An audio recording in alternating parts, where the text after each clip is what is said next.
Oke, tambahlah faktor-faktor yang lain. Jadi sekarang daripada gambar nih, daripada penerangan cikgu tadi, coba kita tengok soalan. Siapa yang ada cetak boleh tengok soalan teruslah. Oke, ini soalan dia. Oke, terangkan faktor perkembangan kerajaan agraria. 6 markah saja. Oke, 6 markah. Oke, jadi kita tengok soalan yang kedua. Oke, faktor perkembangan kerajaan maritim. Nah, jadi kalau kita cukup study, kamu boleh, kalau kamu cukup study, kamu boleh kuasai lukisan tadi itu, kamu boleh dapat nih 6 markah nih dengan mudah sekali ya. Oke, kemudian soalan B, buktikan kedua-dua kerajaan tersebut saling bergantung dan saling melengkapi. Nah, jadi kita tengok lukisan nih balik. Oke, biasanya saling bergantung nih murid main hafal. Tapi kalau kita tengok berdasarkan gambar nih, kerajaan nih memang saling bergantung, ya, terutamanya maritim. Contohnya kan maritim, oke, dia tidak boleh menanam padi, oke, jadi maritim memerlukan beras, beras kan daripada kerajaan agraria. Selain itu, oke, orang agraria ini menghasilkan rempah, ya, hasil lombong. Jadi semua itu dijual kepada kerajaan maritim sebagai barang dagangan, oke, yang dijual di pelabuhan maritim. Oke, selain itu kerajaan agraria juga membekalkan gajah, gajah sebagai pengangkutan raja. Oke, selain itu kerajaan agraria membekalkan apa nih tukang batu, tukang kayu, oke, untuk membuat kapal, ya, dalam kerajaan maritim. Itulah dia saling bergantung. Kalau kerajaan agraria nih dia dapat barangan mewah. Barangan mewah dia tuh seperti barangan kaca dari India, sutra dari Cina. Maksudnya barangan tuh bukan satu keperluan asas, tetapi mereka beli atau dapatkan daripada kerajaan maritim hanya sekadar satu keperluan. Ya, jadi kalau ada pun oke, tiada pun oke. Jadi bermakna kerajaan maritim tuh lebih banyak bergantung daripada kerajaan agraria. Mungkin soalan tanya, buktikan kebergantungan kerajaan maritim terhadap kerajaan agraria. Macam susah soalannya kan? Tapi jawabannya senang. Maritim bergantung pada agraria dari segi apa? Bagi tahulah makanan seperti beras. Selain itu barang dagangan seperti rempah ratus. Oke, oke. Seterusnya ialah tukang, ya, tukang batu, tukang kayu untuk membina kapal. Macam itulah. Ya, kalau agraria memang satu sajalah barangan mewah, ya. Kalau dia suruh bahaskan saling bergantung antara kerajaan agraria maritim, sama juga jawaban dia, ya. Maritim lebih banyak memerlukan lebih bergantung kepada agraria, ya. Oke, jadi cikgu rasa soalan B itu settle. Oke, berdasarkan pengkajian Anda terhadap kedua kerajaan tersebut, nyatakan iktibar. Iktibar nih paling susah, paling paling paling senang lah bagi nilai. Iktibar dari kerajaan tersebut ialah kita mestilah apa? Kita mestilah apa untuk berjaya? Kita mestilah bekerja sama kah? Bersatu padu kah? Buat ayat yang lengkap. Oke, nah jadi soalan ini juga soalan yang mudah ya. Oke, tapi mudah pun kalau kita tidak buat persiapan, kita tidak belajar, nanti sama pengalaman cikgu biasa tengok murid hantar kosong atau jawab tapi sebaris ayat. Jadi rugi. Jadi belajar betul-betul tengok lukisan ni manalah tahu dia keluar. Dan satu lagi lukisan ni kalau kita belajar bab satu pun boleh guna. Kenapa manusia mau tinggal di lembah sungai? Mengapa suatu tamadun diasaskan di lembah sungai? Jelaskan kegiatan manusia di lembah sungai. Oke, dia relevan tuh dengan bab 1 tingkatan 4. Jadi bab 1, bab 3 nih bab yang mudah bagi cikgu. Jadi belajarlah betul-betul. Minimum fokus kamu salah satunya termasuk ialah bab 1 dan bab 3 ya. Oke, ini contoh jawaban yang tadi tuh ya. Jawaban soalan 1. Oke, kalau kamu tengok sini, faktor perkembangan kerajaan agraria ialah tanah yang subur membolehkan kegiatan pertanian seperti menanam padi. Oke, ada murid cakap tadi, bolehkah satu ayat? Inilah satu ayat. Terus dapat markah, fakta, huraian contoh, terus 3 markah. Mau asingkan ayat? Boleh. Tetapi ayat mesti lengkap. Oke, ayat mesti lengkap. Ya. Ayat yang kedua, oke, faktor kerajaan agraria terletak di lembah sungai. Oke, membekalkan sumber makanan seperti ikan. Ya. Jadi lembah sungai itu selain sumber air untuk pertanian, tapi dia ada sumber makanan juga. Seperti ikannya, sumber protein lah. Oke, sana 6 markah. Kita tengok B. Faktor perkembangan kerajaan maritim, kedudukan strategik. Strategik dia 1 markah. Jangan strategi ya. Ada murid yang jawab strategi tuh. Kalau strategi salah. Strategi ini cara kan, strategik ini kedudukan. Demokrasi, demonstrasi. Ini selalu cikgu jumpa, murid selalu silap. Jadi masa belajar tu itulah kena pastikanlah konsep dan istilah ni ya. Itulah cikgu cakap, belajar sejarah ni kita kena faham bah. Jadi kalau kita faham, kita baca, kita faham, kita boleh ingat tu. Tidak perlu hafal. Tapi kalau kita hafal, kita akan hilang ingatan.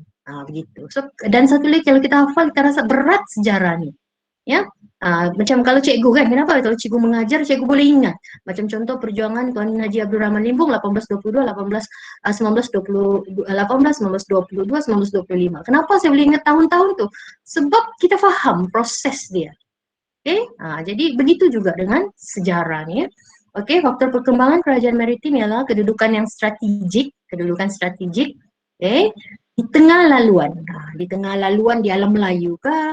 Atau di tengah laluan antara Cina dan India. Ini common sense. Mesti biasa orang guna antara Cina dan India dan menjadi persinggahan. Ya, persinggahan ya. Contohnya Kedah Tua ya. Kemudian yang seterusnya pelbagai hasil. Okey, contohnya sarang burung ya. Okey, dapat lagi sini ya, mendapat permintaan contohnya sarang burung. Okey, jawapan 1C, C tadi tu. Okey, kerajaan agraria saling bergantung melengkapi. Okay, kerajaan agraria memerlukan barangan mewah. Okay, barangan mewah dia tu kaca yang dari India, okay, tembikar, sutra dari Cina ya.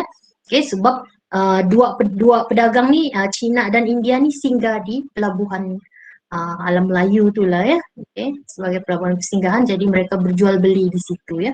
Seterusnya kerajaan maritim pula memerlukan memerlukan sumber makanan seperti beras ya. So dapat 4 markah. Okey, D, iktibar.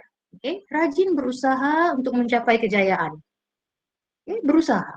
Okay, kita tengok kan orang agraria maritim, kenapa ada orang boleh hidup, ada orang berkembang daripada mungkin tanam padi yang di kawasan kecil berkembang, boleh membekalkan untuk rakyat sendiri, jual kepada maritim. Kenapa? Sebab mereka rajin berusaha. Kalau kita cakap lagi mereka kreatif, membina sistem pengairan macam Raja Indra Varman tu kan, membina bere pun boleh, tidak masalah. Tapi ini cikgu bagi konten yang nilai kan yang lebih senang ya, yang murid siapa-siapa pun boleh jawab ni soalan. Tapi kalau kamu ingat yang fakta dia, yang macam bagi contoh Raja Indra Varman, lagi bagus ya. Selain itu kita perlulah berfikir secara kreatif dan inovatif, menghasilkan ciptaan baru ya, ciptaan baru. Mestilah bersatu ya, mestilah bersatu, mestilah taat. So semua kepada nilai ya. Jadi faham tu soalan, cuba jawab sebegini ya. Okey. Itu tadi berkaitan dengan teknik menjawab soalan esei ya, teknik menjawab soalan esei. Dan pada masa yang sama cikgu bagi kamu contoh soalan fokus, iaitu kerajaan agraria dan kerajaan maritim. Jadi cikgu harap bahan yang kamu dapat tu nanti kamu cetak, kamu study lah gambar tu, kamu boleh tambah lagi sendiri ya. Kemudian kamu boleh tengoklah contoh-contoh soalan kerajaan agraria dan juga contoh-contoh soalan yang berkaitan dengan kerajaan maritim ya. Jadi yang seterusnya nih, cikgu mau share dengan kamu tips menjawab soalan kebat ya. Tips menjawab soalan kebat nih sangat penting, sangat membantu kamu bukan setakat lulus, lebih daripada lulus ya. Kalau untuk murid yang jenis pandai ini membolehkan mereka dapat idea pantas menjawab soalan kebat ya, dan bolehkan mereka dapat A+ ya. Jadi tips menjawab soalan kebat nih, okey, macam cikgu cakap tadi, membantu murid cemerlang atau lulus. Okey, kenapa? Sebab di dalam soalan struktur ada 4. Setiap hujung atau bahagian C soalan struktur tu atau penghujung soalan struktur tu, dia punya soalan memperuntukkan 4 markah. Jadi kalau ada 4 soalan, 4 markah, 16 markah. 16 tu banyak ya. Okey, kemudian esei kamu hanya perlu jawab 3 soalan saja. 3 soalan sahaja. Dan setiap soalan itu 8 markah. Bermakna kamu ada 24 markah tu kalau kamu boleh jawab 3 soalan esei itu dengan betul. So kalau kita campur semua 40 markah atau wajaran dia dalam kertas dua nih, daripada 50% kamu ada 20%. 20% tuh sangat besar. Oke lah kalau bilang 20% tuh kamu jawab soalan kebat ya, itu pun tidak dapat markah penuh. Katalah 15 saja. 15 campur lagi kertas satu tadi 15. 15 sudah 30. Lulus sudah tuh. Jadi cikgu nggak tahu lah ya orang yang gagal nih macam mana dia sebenarnya. Kalau gagal SPM nih nanti gagal lah kehidupan nih. Sebab benda ini tidak terlalu sukar, ya tidak terlalu sukar. Yang penting bagaimana kamu uh, perlu fokus, ya, perlu berusaha.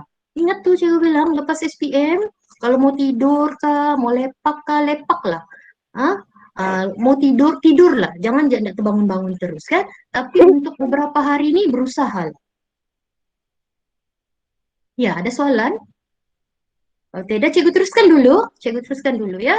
Jadi 20% untuk kertas dua tuh satu jumlah yang besar ya. Contoh macam tadi kertas satu 15 lah kamu dapat, 15. Kamu betul 20 kan?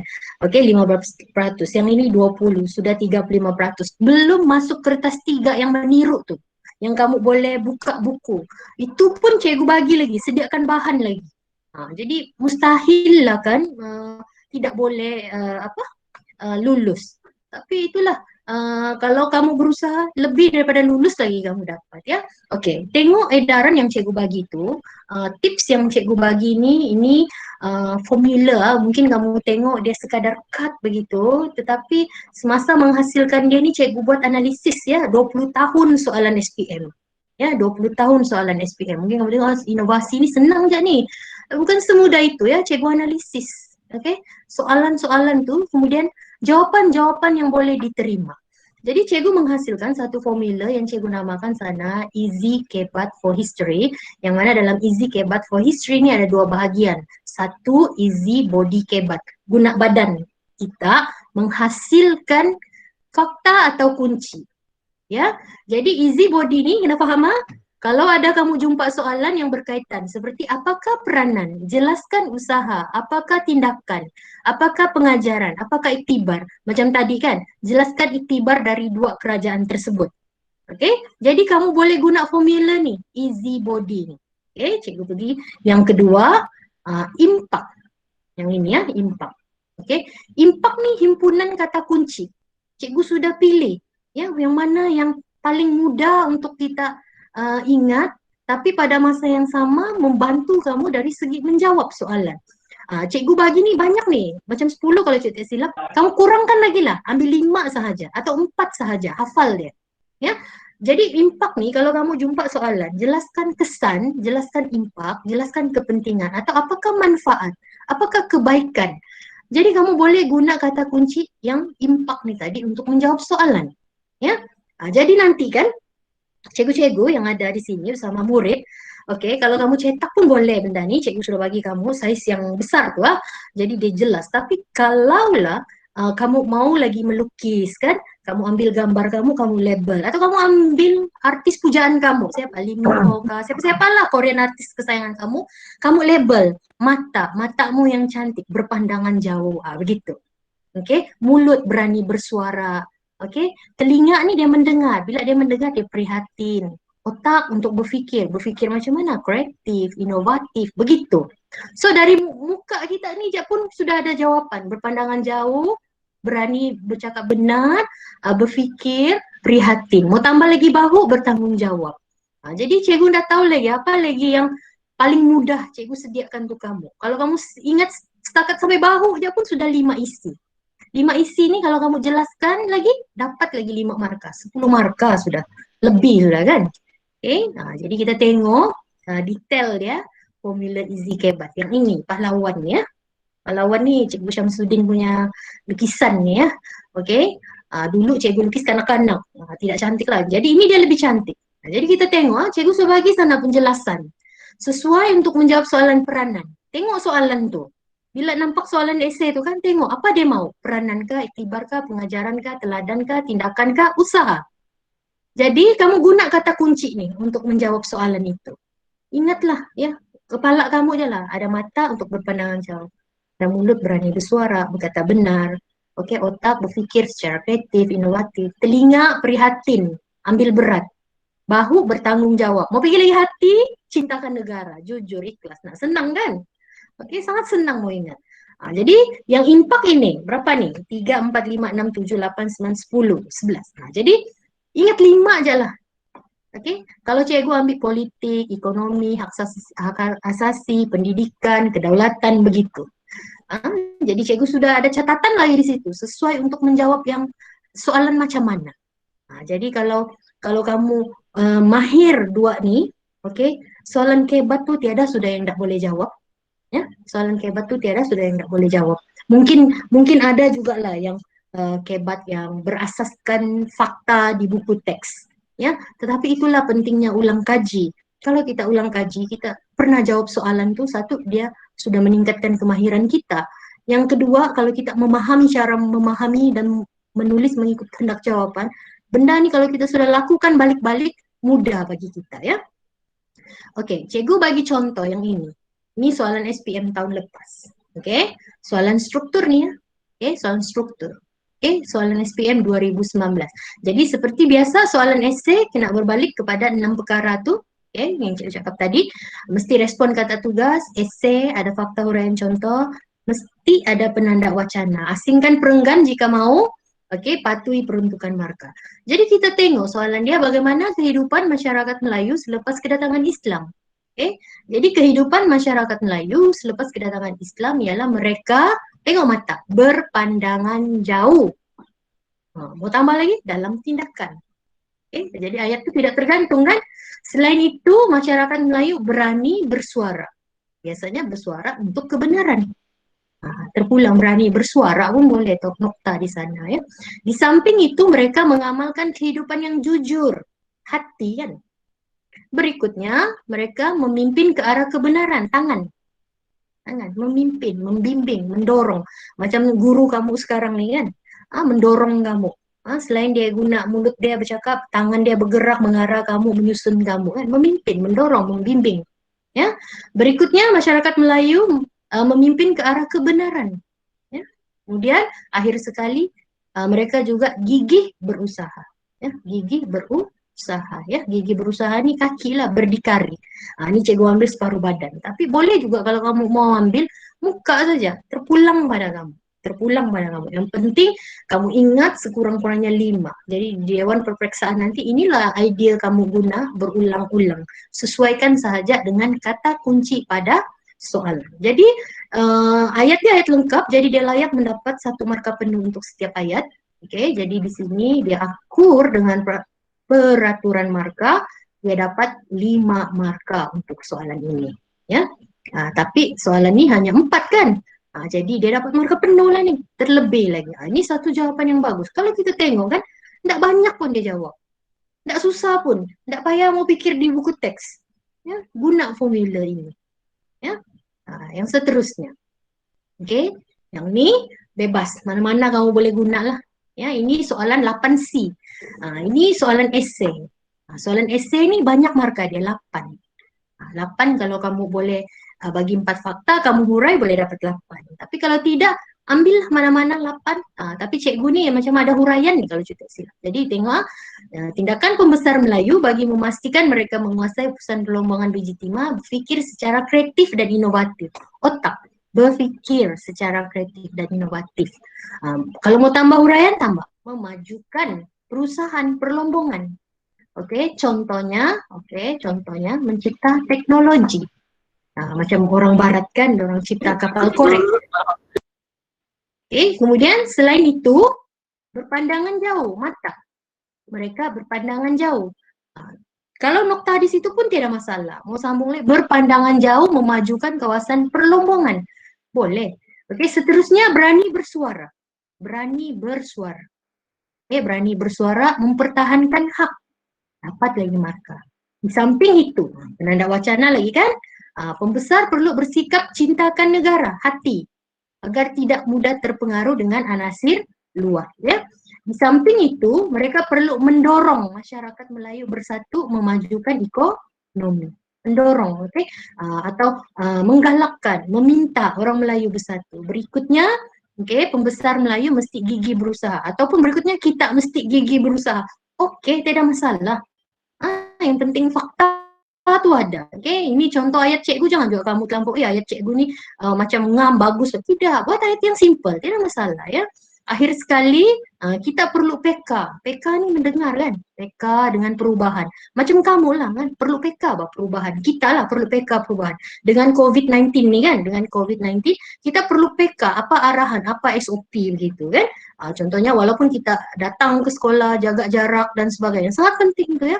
Okay, jadi ini antara jawapan yang boleh diterima dan mendapat markah yang penuh hanya berdasarkan formula ini. Jadi saya berharap lah ya, kalau cikgu hanya bagi pada kamu tetapi kamu tidak ada tindakan, okay, susah juga. Jadi kamu mesti bertindak nih. Kamu mesti kenal formula ni supaya kamu senang menjawab. Atau nanti masa exam ada mungkin soalan fakta tu kamu tak boleh jawab, jangan tinggal kosong. Gunalah mana-mana formula ni, tulislah tu jawapan. Manalah tahu betul juga kan. Okay. Jadi di sini murid ni tengok sampai 13 sedangkan 8 saja diperlukan. Okay, jadi maksimum dia dapat 8 markah ya. Okay, yang seterusnya tadi cikgu guna easy body kebat, guna badan. Badan ya. Okay, badan. Jadi di situ kamu kena jelas ya soalan yang bentuk macam mana. Ada cikgu bagi tahu kan tadi peranan, tindakan, usaha. Jadi baca ayat itu. Kalau menjurus ke arah peranan, tindakan, usaha, ambillah mana-mana bahagian, jadikan dia ayat. Yang penting respon dulu kata tugas pada soalan. Okey, yang ini soalan ni guna formula impak. Tak payah lagi mau fikir dalam soalan ada impak sudah. Ini soalan tahun lepas. Ada impak dikasih lagi dalam kurungan kesan. Memang kalau kamu tengok impak tu soalan berkaitan kepentingan, kebaikan, faedah, manfaat. Ya, kesan. Okey ya, cikgu sambung ya. Jadi kita tengok huraikan impak atau kesan hijrah Nabi Muhammad. Okey, Nabi Muhammad SAW terhadap tamadun dunia. Jadi kita respon balik. Impak hijrah Nabi Muhammad SAW terhadap tamadun dunia ialah membawa keamanan. Mau pilih keamanan saja pun boleh, mau keamanan dan keharmonian pun boleh. 1 markah. Ya. Okay, 1 markah. Okay, jadi di situ dapat. Seterusnya masyarakat dunia mementingkan perpaduan. Kan ada perpaduan kan, yang kedua kan, okay, dengan mengamalkan kehidupan bertolak ansur walaupun mempunyai pelbagai perbezaan.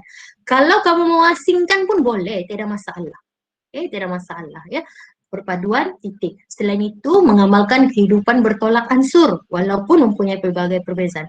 Boleh, tidak masalah. Berikutnya situasi ini membawa kepada kestabilan politik. Okey, sambung lagi, selain itu membawa kepada kemajuan ekonomi ataupun ayat kamu selain itu membawa kepada menjamin hak asasi manusia. Selain itu membawa kepada masyarakat dunia menikmati kemajuan pendidikan. Tiada masalah. Ya, yang penting fakta itu ada, ayat kamu lengkap. Ya, jadi di sini murid ni dikira memberi jawapan esei menggunakan ayat lengkap. Dia punya markah pun cukup 8. Ya, jadi dia layak dapat 8 markah. Jadi, fahamkah yang ini? Paham kelas? Paham cikgu. Cikgu harap faham. Senang ya. Tapi kalau faham sikit-sikit itu normal. Bila kita belajar nih, kalau bagi cikgu lah, bila kita ajar budak nih, bila kita belajar nih, dia bukan terus-terus dapat. Dia mungkin dapat sikit atau langsung tak dapat. Jadi di situ lagi tak mau ulang lagi. Kenapa? Konsep pengulangan ni akan mengukuhkan. Ya, jadi kamu sendiri kalau hari ini tak boleh hafal, try lagi malam ni, bercakap sendiri. So kalau kita belajar, kita bercakap, kita menerangkan, kita boleh ingat dengan lebih baik berbanding kalau kita baca aja kan. Apatah lagi kalau kamu balik, kamu lukis balik, kamu label balik, kamu ambil gambar kucing kah, kamu label kah kucing tu, kamu ambil gambar tu lah cikgu bilang artis pujaan kamu kah, kamu label dia. So kamu akan lebih ingat ya. Jadi mungkin bila kamu dengar ni kamu ingat sikit apa cikgu cakap. Bila kamu balik, kamu label dia, kamu ingat lebih baik. Bila kamu tengok soalan, kamu sambil rujuk apa yang kamu sudah lukis atau kamu rujuk sendiri bahan ni, kamu akan dalam proses mengingat dan kemudian lama-lama kamu tidak perlu sudah ni formula. Ya, cikgu yakin kalau kamu coba 2 hari, enggak payah 2 hari. Malam ni pun kalau balik tengok balik-balik hafal ni boleh sudah tu ya. Boleh sudah ingat. Jadi nanti semasa SPM Bila tengok soalan kebat, tengok klasifikasikan dia. Dia adakah easy body kebat ataupun impact punya formula. So kalau easy body kebat, peranan, tindakan, usaha. Tapi kalau impact tu lebih kepada kesan, ya, lebih kepada kesan. Maksudnya sudah terjadi atau apa ramalan kamu begitu, ya. Okay. Jadi kita tengok di sini, macam contoh kan, soalan SPM tahun lepas. Berikan cadangan anda untuk menjadikan Persekutuan Malaysia terus cemerlang. Cadangan ni kita boleh kaitkan dengan tindakan, usaha, peranan kan. Jadi dia easy body hebat. Ya, jadi kamu boleh ambillah cadangan saya untuk menjadikan Persekutuan Malaysia terus cemerlang ialah mestilah berfikir secara kreatif dan inovatif. Okey, walaupun ayat itu mungkin lain-lain sikit, maksudnya tidaklah mantap, tetapi masih boleh dapat markah ya. Okey, seterusnya, mengapakah matlamat menyatu padukan kanak-kanak dan menyediakan tenaga kerja ni penting? Penting. Bila sudah penting tu, memberikan kesan kan? Jadi kita highlight penting kesan. Kesan tu impact. Okey, matlamat menyatu padukan kanak-kanak dan menyediakan tenaga kerja penting untuk keamanan dan keharmonian. Selain itu untuk mewujudkan kestabilan politik. Seterusnya memajukan ekonomi negara. Senang kan? Ambil saja mana-mana keywords di dalam impact tersebut. Okey, setakat ni boleh faham cikgu? Boleh cikgu. Boleh. Boleh cikgu. Baiklah, terima kasih. Kalau boleh, okey, kalau boleh, okey, kita tengok lagi soalan berikutnya ni. Okey, yang ini bagaimana langkah tersebut memberi manfaat. Ada perkataan manfaat saja, kesan kan? Impact. Jadi sama juga jawapan dia, langkah tersebut iaitu memajukan ICT dan multimedia super koridor memberi manfaat kepada negara iaitu mewujudkan keamanan dan keharmonian. Selain itu mewujudkan politik yang stabil. Boleh.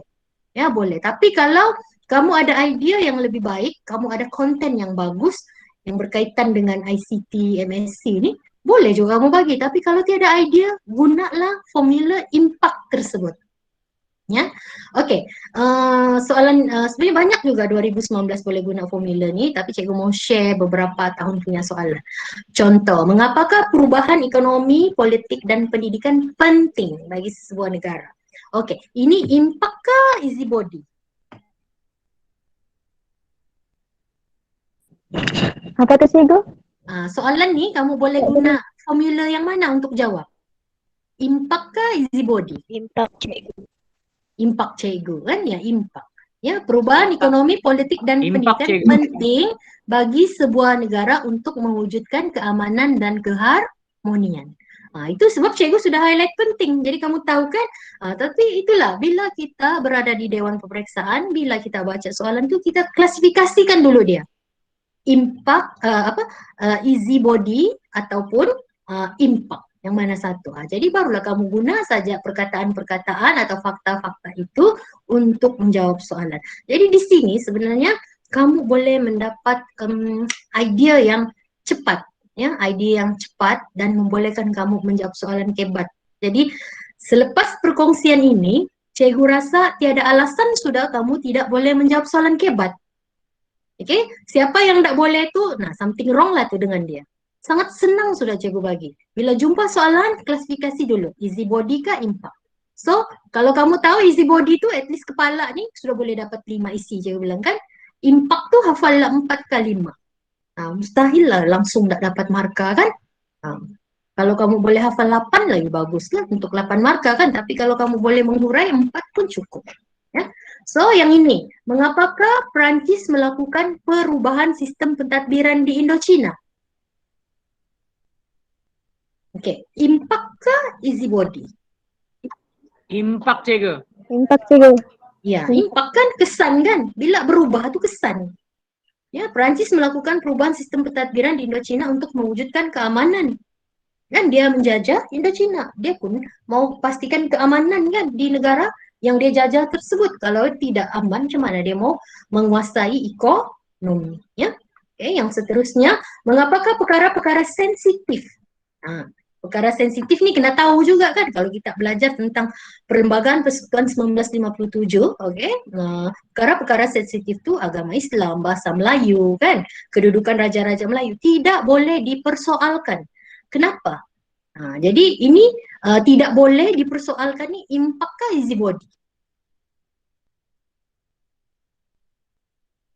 Nah, bingung sikit. Easy body. Easy body. Hah? Tak boleh. Hah? Bagi tahu cikgu, try saja. Tidak orang mati nih kalau coba menjawab. Impact cikgu. Ya, impact kan. Easy body. Cuma ayat kamu tuh Easy kena body, sebab cikgu. impact nih. Nih, impact. Impact kan? Impact kan begini. Oke, impact nih kamu boleh guna dia situasi positif negatif. Contoh, perkara-perkara sensitif tidak boleh dipersoalkan. Cikgu. Ya. Oke, cikgu jawab dulu ini ya. Jadi soalan 9C nih yang 2018 nih kan, perkara-perkara sensitif tidak boleh dipersoalkan kerana akan sekejap, kerana akan menjejaskan keamanan dan keharmonian. Nah, tambah perkataan yang menunjukkan negatif tu, akan menjejaskan keamanan dan keharmonian. Seterusnya perkara sensitif tidak boleh dipersoalkan sebab akan menjejaskan keselamatan, akan menjejaskan kedaulatan. Nah, begitu. Sama juga kalau cikgu ada pernah soalan keluar, jelaskan kesan perang. Okey, kamu boleh cakap kesan perang tu positif, boleh juga negatif. Contohnya, kesan perang akan mewujudkan keamanan dan keharmonian sebab semua orang sudah takut berperang. Boleh juga kamu cakap kesan perang itu, okey, akan apa? Tadi cikgu bilang membawa keamanan, menjejaskan keamanan sebab selepas perang tu wujud lagi perang-perang yang selanjutnya. Begitu. Jadi terpulang pada kamu mau guna yang mana satu ya. Boleh positif, boleh negatif. Tapi kalau yang ini negatif ya, menjejaskan ya. Okey, siapa yang mau tanya tadi tu? Siapa yang mau tanya tadi?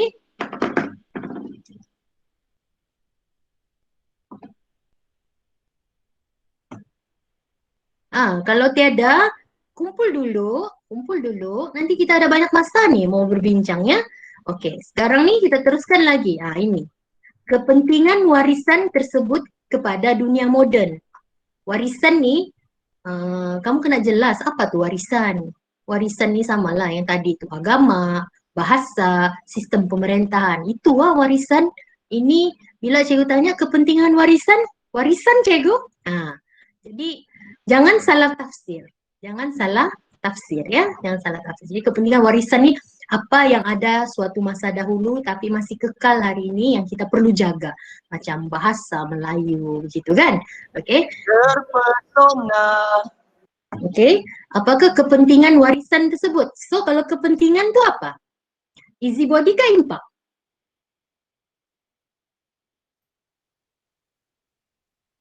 Impact cikgu, Easy body ke impact. impact? Iya, bagus. Kan?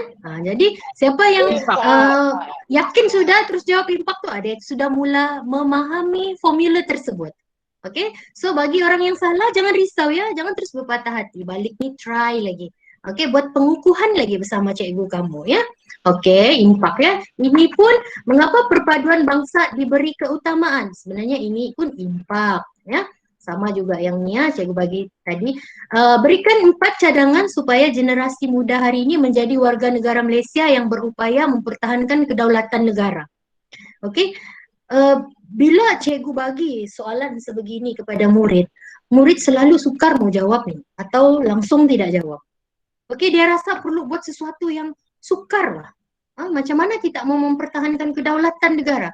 Kita bagi nilai positif pun okey ni. Tidak semestinya cara saya mengekalkan kedaulatan negara saya pergi berperang. Okey, cara saya mengekalkan kedaulatan negara saya beli senjata daripada Amerika Syarikat sebab itulah yang paling canggih. Kamu bagi jawapan-jawapan yang kamu rasa macam kamu fikir terlalu susah bah. Sebenarnya kenapa beri cadangan generasi muda hari ini berupaya mempertahankan kedaulatan ni peranan. Jadi kalau peranan easy body. Okay.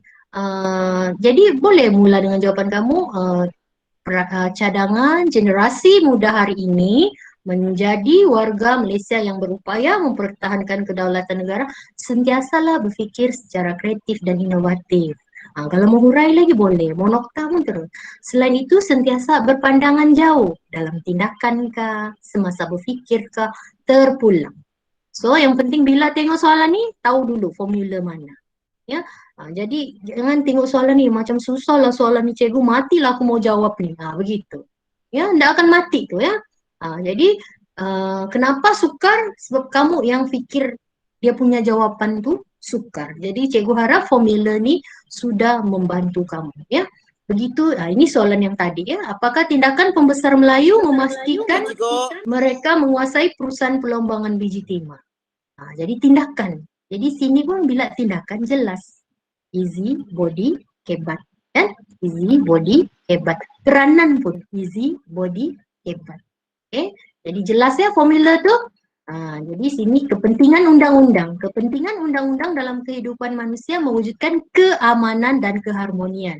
Selain itu, kepentingan undang-undang ialah untuk mengekalkan kestabilan politik. Seterusnya menjamin kemajuan ekonomi. Lebih sudah. 2 saja dia mau kan? Jadi kalau kamu faham tu, bolehlah ya. Okey. Jadi banyak tadi suara-suara tu. Apa tu mau tanya dengan cikgu?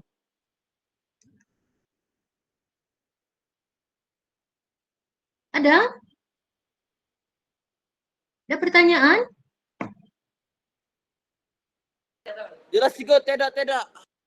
Oh, okey. Jelas ya? Atau kalau ada pun nanti di hujung ya. Jadi cikgu teruskan lagi. Okey. Soalan kebat sudah. Jadi sekarang ni cikgu mau bagi kertas 3. Teruskan. Ya. Kertas 3 ni ada mungkin sekolah yang sudah buat simulasi. Okey, ada mungkin sudah yang buat simulasi. Macam saya sendiri sudah buat. Ya, saya sudah buat menggunakan buku teks, okey, bahan-bahan yang dari internet dan sebagainya kan. Okey, saya sudah buat. Jadi sudah buat 2 set. Jadi murid tu dia sudah nampak tu. Jadi di sini ya peranan bukan saja murid ya, guru perlu bersama murid. Saya menekankan guru perlu bersama murid. Saya minta maaf lah, saya pun guru juga kan. Tapi apa yang berlaku saya pernah melihat begini, saya kongsikan saja. Saya pernah dapat murid yang tuition dengan saya, minta tolong nih, parents dia tuition. Jadi bila saya mau bimbing dia kertas 3, saya tengok dia banyak bahan dia beli. Dari iPro ada, dari Cikgu Batiar ada banyak nih. Tapi semua baru. Semua baru. Sedangkan besok paper sejarah. Maksudnya di sana bahan itu tidak pernah dibelek. Tidak pernah ditengok kalau soalan ni jawapan di mana, tidak ada catatan, tidak ada mengkaji. Sedangkan syarat kertas 3 ni kita mesti mengkaji. Jadi bila ada bahan tu kita mesti kaji. Jadi guru bersama murid mesti bersama-sama. Ya, mesti bersama-sama.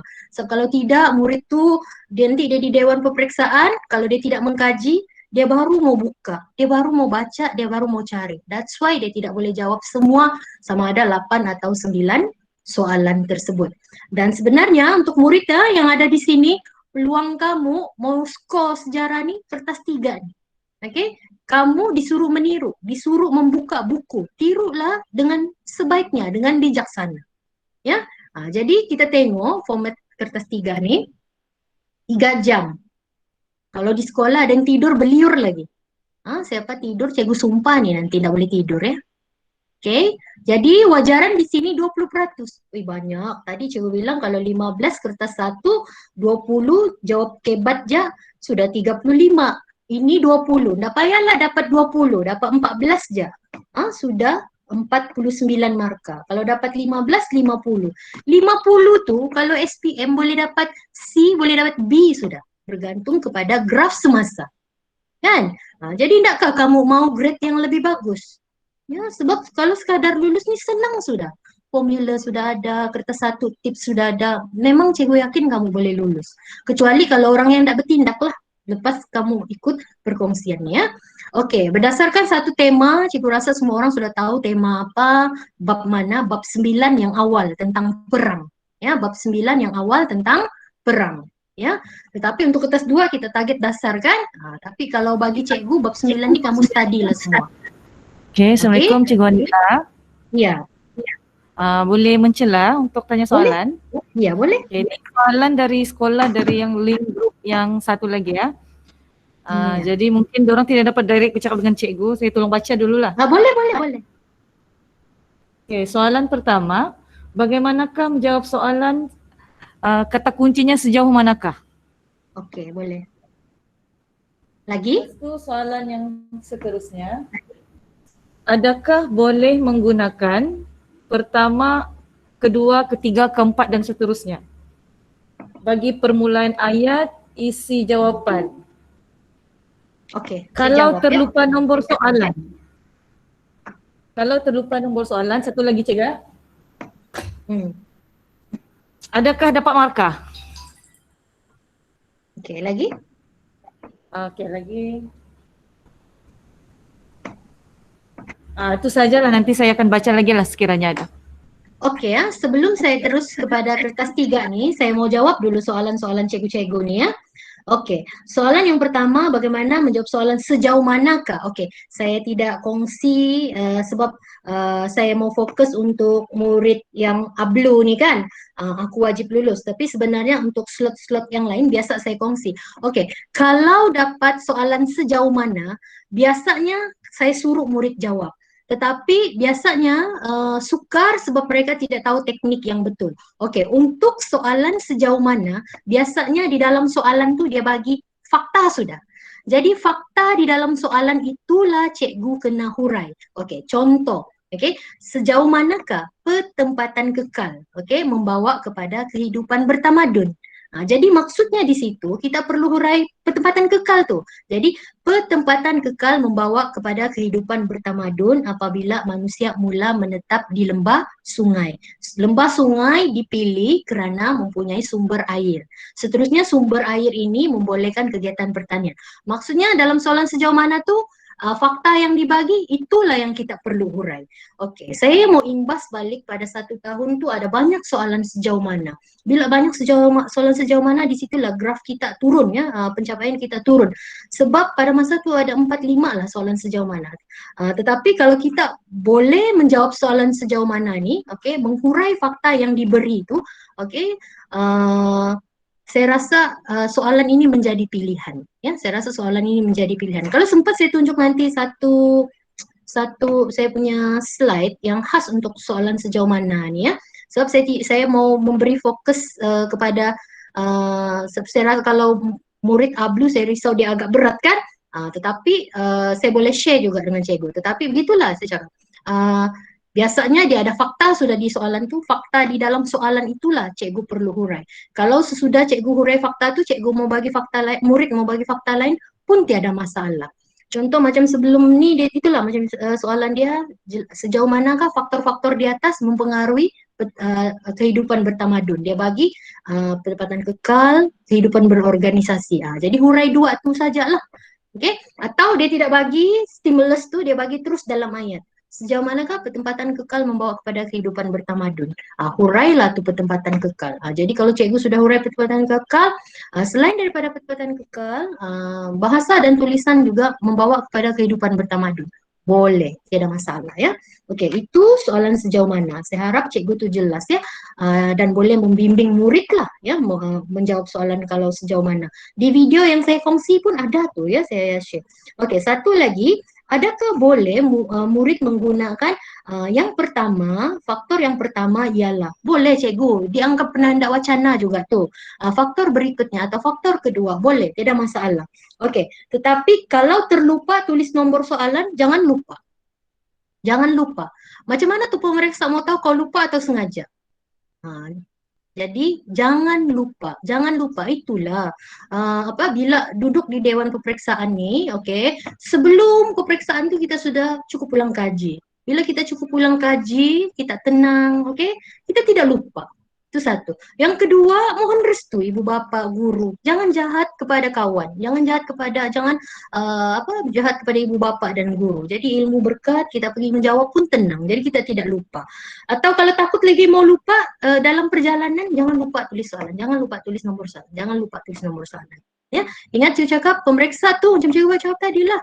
Okey, kalau kamu hanya bagi nombor 5, tapi ada 5A, 5B, 5C. Tidak tulis 5A, tidak tulis 5B, 5C. Jadi dianggap A lah.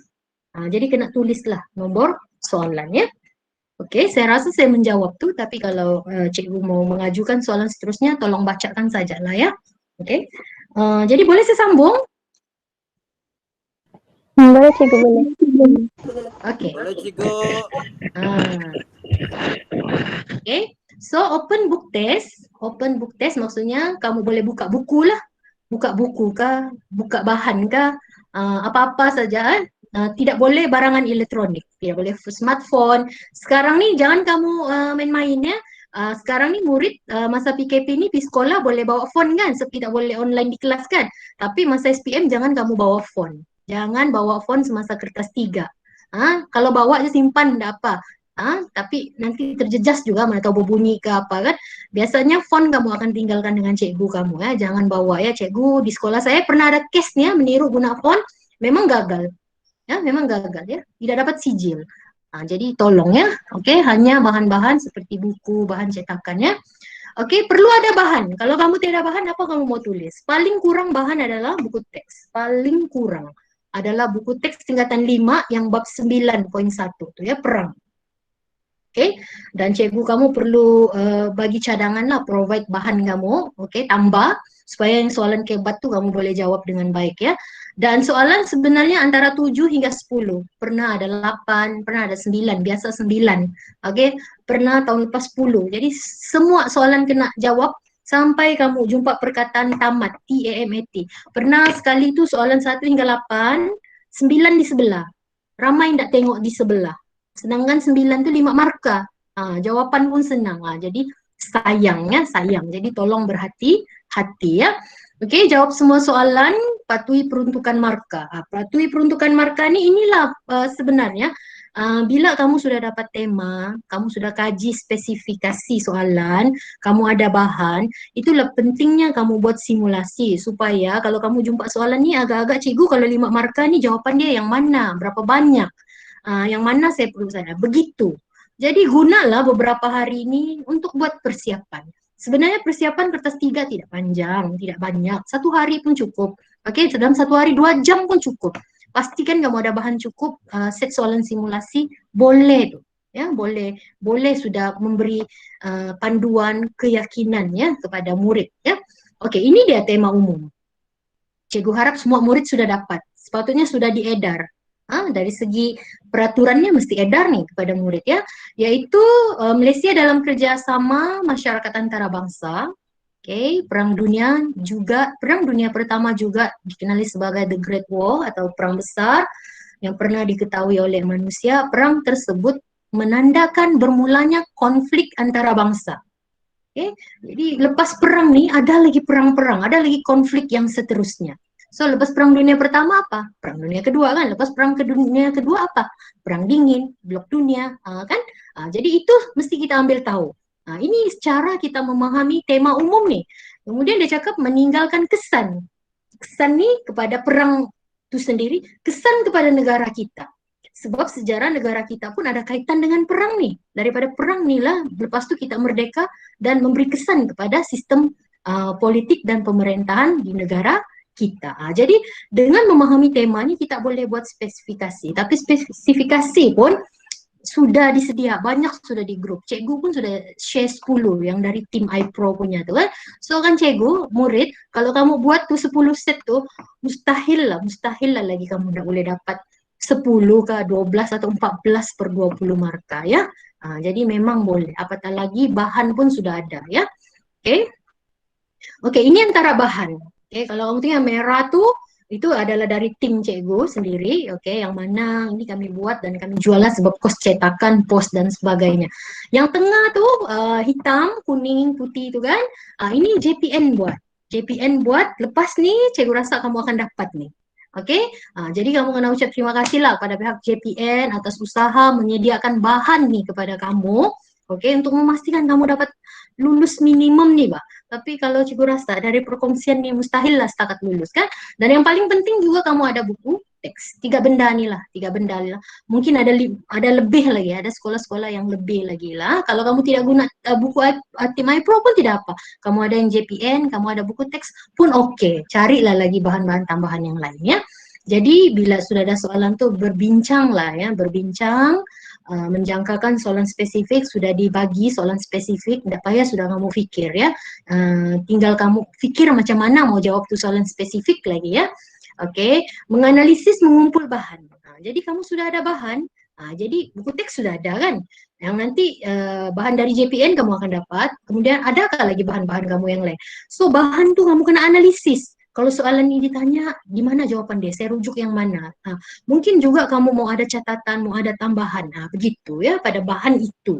Ya, supaya memudahkan kamu di dewan peperiksaan. Oke, yang penting membuat simulasi lah. Actually 5 set pun oke ya, cikgu dan murid. Tetapi kalau kamu boleh buat semua tuh 10 set, macam perak ada 12 set lagi ya. Jadi kenapa orang lain boleh sampai 12, kita 5 pun tidak boleh ya. Jadi tolonglah buat ya, tolong tengok tuh soalan. Kalau cikgu belum mula, malam nih kamu boleh mula ya. Kamu tengok soalan simulasi itu, tengok jawaban dari buku teks atau bahan-bahan yang sudah kamu kumpul. Oke, ini contoh ya, ini contoh. Ya, kamu mesti tahu kandungan bahan kamu tuh. Ini cikgu ambil daripada kandungan buku iPro dan kandungan yang JPN punya bahan sokongan untuk kertas 3. Jadi kamu mesti tahu keseluruhan isi tuh. Ya, jadi senang sudah cikgu susunnya, tambah gabung bahan. Macam ini cikgu gabung 2 ya. Oke, ini set simulasi. Ya, ini 5 lah cikgu share di sini, sebenarnya ada 10 tuh cikgu sudah sedia untuk kamu ya. Oke, bukan cikgu ya, tim iPro ya, tim iPro ya. So, membuat simulasi, kita tengok contoh nih ya, contoh yang ini. Oke, kamu tengok soalan 1 tuh, jelaskan latar belakang Perang Dunia Pertama dan Perang Dunia Kedua. Jadi saya tahu sudah. Oke, latar belakang kan? Latar belakang. So, di sini muka surat 1, latar belakang Perang Dunia Pertama dan Perang Dunia Kedua. So, kalau saya tahu sudah konten bahan yang saya guna, senang aja. Terus saya tengok, saya tahu sudah yang mana saya perlu salin ya. Huraikan faktor yang membawa kepada perang Dunia Pertama. Faktor perang ini ada 2 perang kan, Perang Dunia Pertama, Perang Dunia Kedua. Tapi soalan mau Perang Dunia Pertama. Jadi salinlah, oke, isi yang berkaitan faktor-faktor Perang Dunia Pertama. Jadi kalau 15 markah sana agak banyak, tengoklah, salinlah ikut kesesuaian 15. Jangan lagi cikgu baris pertama aja kah? Tidak ya. Ini kamu kena detail. Ikutlah sudah yang ada di bahan tuh. Dibagi sudah fakta, huraian contoh. Ya, salinlah. Jangan malas menyalin. Nanti itu tangan pandai merajuk. Oke, jelaskan implikasi. Mungkin di sini cikgu kena bimbing. Murid kena faham perkataan implikasi itu. Kalau yang sudah tahu implikasi itu kesan. Oke lah. Jadi cari di mana tuh kesan perang tuh. Di sini. Oke, kesan. Di sini dia sudah bagi tahu juga implikasi. Kesan, implikasi. Dia mau perang apa? Dunia Pertama. Salinlah kesan Perang Dunia Pertama ya. Penyelesaian Perang Dunia Kedua dicapai dalam beberapa siri rundingan. Oke, kebuntuan siri rundingan membawa kepada bibit perpecahan, yaitu Blok Dunia dan Perang Dingin. Ya, oke. Jadi dia tanya perihalkan, maksudnya hurai, Pak. Perihal ini hurai. Ya, jadi di situ kamu boleh salin, oke, tentang pengertian ringkas saja. Kemudian faktor-faktor kemunculan Blok Dunia dan Perang Dingin.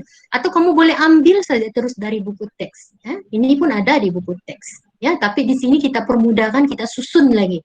Ya, tengok kan banyak betul sudah cikgu-cikgu buat kan. Cikgu nggak tahu lagi apa mau buat. Kertas 1 sudah, kertas 2, formula, kebat, kertas 3. Semua sudah dibuat. Macam cikgu sudah yang belajar nih kan. Jadi cikgu berharap lah ya, apa-apa yang sudah dibuat untuk kamu ini hargailah. Ya, oke. Kemudian yang seterusnya, usaha yang dilakukan oleh Malaysia bagi mengelak, ini sambungan jawaban lah, cikgu bilang ambil 2 bahagian kan. Oke, usaha yang dilakukan oleh Malaysia bagi mengelakkan terlibat dalam kancah perang.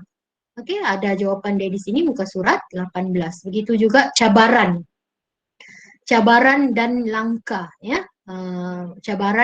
Apakah cabaran terhadap penglibatan Malaysia dalam hal ehwal antarabangsa dan langkah menangani cabaran tersebut? Oke, ini soalan dia direct. Cabaran mesti langkah. Jadi bila jawab cabaran, oleh itu langkahnya. Cabaran, oleh itu langkahnya. Ya, sebab dia satu soalan, dia ada pecahan ya. Oke, kemudian seterusnya nilai. Salin sajalah dinilai.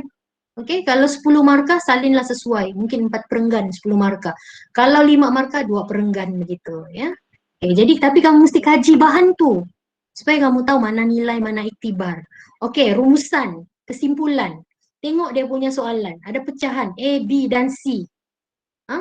Kesimpulan nih, rumusan nih bukan hujung buku teks ya. Nah, kalau kamu ada bahan sokongan macam ni, dia sudah ada tuh kesimpulan dan rumusan. Kalau dia ada Roman 1, Roman 2, Roman 3 atau pecahan A, B, dan C, ikut. Pengetahuan tuh A, nilai tuh B, begitu. Ada tuh ditulis di situ juga. Ya. Oke, jadi buat simulasi, ini contohlah simulasi ya yang cikgu buat, oke. Jadi cikgu harap kertas 3 nih cikgu-cikgu dan murid ambil peluang. Macam cikgu cakap tadi, sekurang-kurangnya 2 jam tuh boleh tuh. Boleh selesai 5 set. Bukannya murid mau salin. Ada sekolah dia terpulang lah. Mana cikgu rasa sesuai. Ada sekolah dia suruh murid salin. Kalau salin, 1 hari pun tak cukup untuk 1 set nih nanti atau 2 set. Tapi kalau saya biasa budak tuh dia tahu sejak soalan tuh, dia faham soalan tuh, and then dia tengok di mana jawapan tuh berdasarkan buku teks atau bahan sokongan dia ya. Oke, sebelum saya teruskan dengan tips lagi, ada tips lagi nih ya. Ada soalan kah cikgu-cikgu atau yang soalan mau dibacakan kah? Atau soalan dari murid? Ada soalan?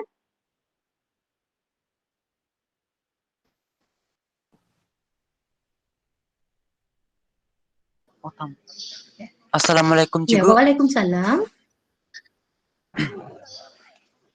Sini saya ada soalan Iya, tentang kertas 2, iya, semasa menjawab soalan kebat. iya.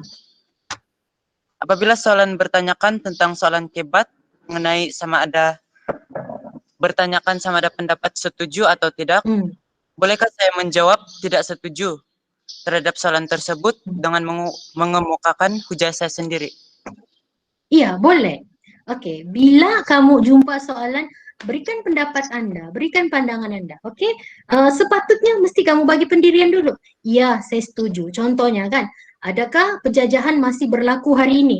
Iya, penjajahan masih berlaku hari ini. Lepas itu kamu buktikan penjajahan masih berlaku sebab masih berlaku perang. Contohnya di Palestina, begitu kan? Atau kamu cakap, saya tidak setuju. Sebab sekarang semua negara sudah mendapat kemerdekaan dan mempunyai pemerintahan yang tersendiri. Boleh. So, kalau soalan kebat, soalan pendapat, terpulang pada kamu. Mau bersetuju ataupun tidak bersetuju. Atau pernah lagi satu soalan 2011 dia tanya begini. Adakah Anda tinggal di kawasan yang sistematik, yang terancam? Kamu jawab, iya, saya tinggal di kawasan terancam. Boleh. Kamu cakap, tidak, saya tidak tinggal di kawasan terancam. Pun boleh. Tetapi nanti dia tanya, berikan uraian Anda. Saya tinggal di kawasan terancam sebab mempunyai jalan raya. Selain itu, mempunyai sistem parit dan tali air. Boleh. Jadi maksudnya kamu menyokonglah jawaban kamu tadi, pendirian kamu tadi. Tapi kalau kamu cakap, tidak, saya tidak tinggal di kawasan yang sistematik atau tidak tinggal di kawasan yang terancam. Sebab saya tinggal di puncak bukit, satu aja rumah kami sana. Boleh, tidak masalah. Ya, jadi baguslah, betul lah cara kamu menjawab tuh. Oke, ada lagi soalan? Cikgu Anita. Ya. Cikgu, kalau lupa tulis soalan kan dekat itu tidak apa-apa kah tua? Atau kena Kalau lupa markah apa? kah? Kalau lupa apa tuh? Kalau lupa tulis number. Kalau lupa tulis Wajib number kan? dia, nomor Wajib, soalan. aku bilang. Macam Kalau soalan essay mesti tulis nomor soalan. Mesti. Kalau kertas 3 biarpun pun kertas tiga. ya. Oke. Kalau kertas 3 pun ya. Oke, ada lagi soalan? Iya. Ada cikgu. Iya, tanyalah. Cikgu, Iya. kalau kita mesti tulis panjang-panjang nggak? Oke ya. Oke, tutup mic. Oke, soalan kamu nih, kamu cakap kertas 3 mesti tulis panjang-panjang. Tengok marka ya, tengok marka tuh. Dan dia mesti esai. Dan boleh cikgu katakan di sini agak panjang. Walaupun dia 5 marka, dia agak panjang. Tetapi 5 marka tuh kamu tinggal salin. Biasanya contohnya dia tanya kalau katalah tema tahun ini dia tanya jelaskan latar belakang Perang Dunia Pertama dan Perang Dunia Kedua. So di dalam buku tuh ada sudah dia jelaskan latar belakang tuh, kamu kena salin lah semua latar belakang tuh. Jadi dia agak panjang juga, mungkin 5 baris begitu kan. Tapi dia sesuai dengan 5 marka. Jadi tidak boleh lah kalau 5 marka kamu mau salin sebaris. Itulah cikgu bilang kamu perlu buat simulasi bersama cikgu kamu, oke, atau kawan-kawan kamu. Lebih baik bersama cikgu ya, lebih baik bersama cikgu. So cikgu akan tahu kalau soalan ini 15 marka, 10 marka, berapa isi kamu perlu bagi. Kemudian dia boleh tengok bahan kamu tuh, oh isi ini mungkin dalam 3 marka, 5 marka. Jadi dia boleh bimbing kamu setakat mana kamu perlu menulis jawaban tersebut. Ya, jadi bukan jawaban-jawaban yang ringkas ya, jawaban esai, dan dia memang agak panjang dan bergantung kepada keperluan atau peruntukan marka. Oke, ada lagi soalan lain? Thank you. Oke, jadi cikgu teruskan dulu yang ini soalan susah. Ya, memang ada sesetengah bila menyemak nih kan, kadang-kadang cikgu kita buat analisis tahu.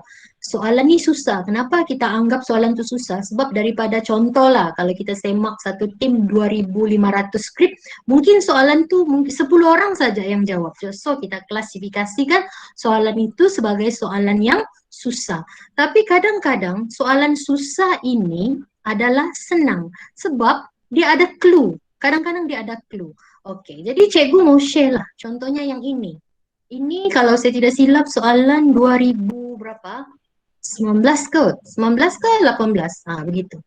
18 lah rasanya. 2018 ya. Oke, coba kita tengok. Dia cakap peta berikut menunjukkan kedudukan pelabuhan. Pelabuhan kemudian nama pelabuhan. Oke, jadi pelabuhan tu tengok di peta tu. Dia sudah lengkap di peta tu. Dia tiada yang warna merah tu. Warna merah tu cikgu yang tanda. Pelabuhan tu, fokus. Mengapa pelabuhan dibina di situ? Oke, kan kita belajar agraria maritim, biasanya pelabuhan ini strategik kan? Itu kalau kamu mau guna perkataan strategik. Bila kita cakap strategik di tengah-tengah laluan. Laluan apa? Laluan perdagangan antara Cina dan India.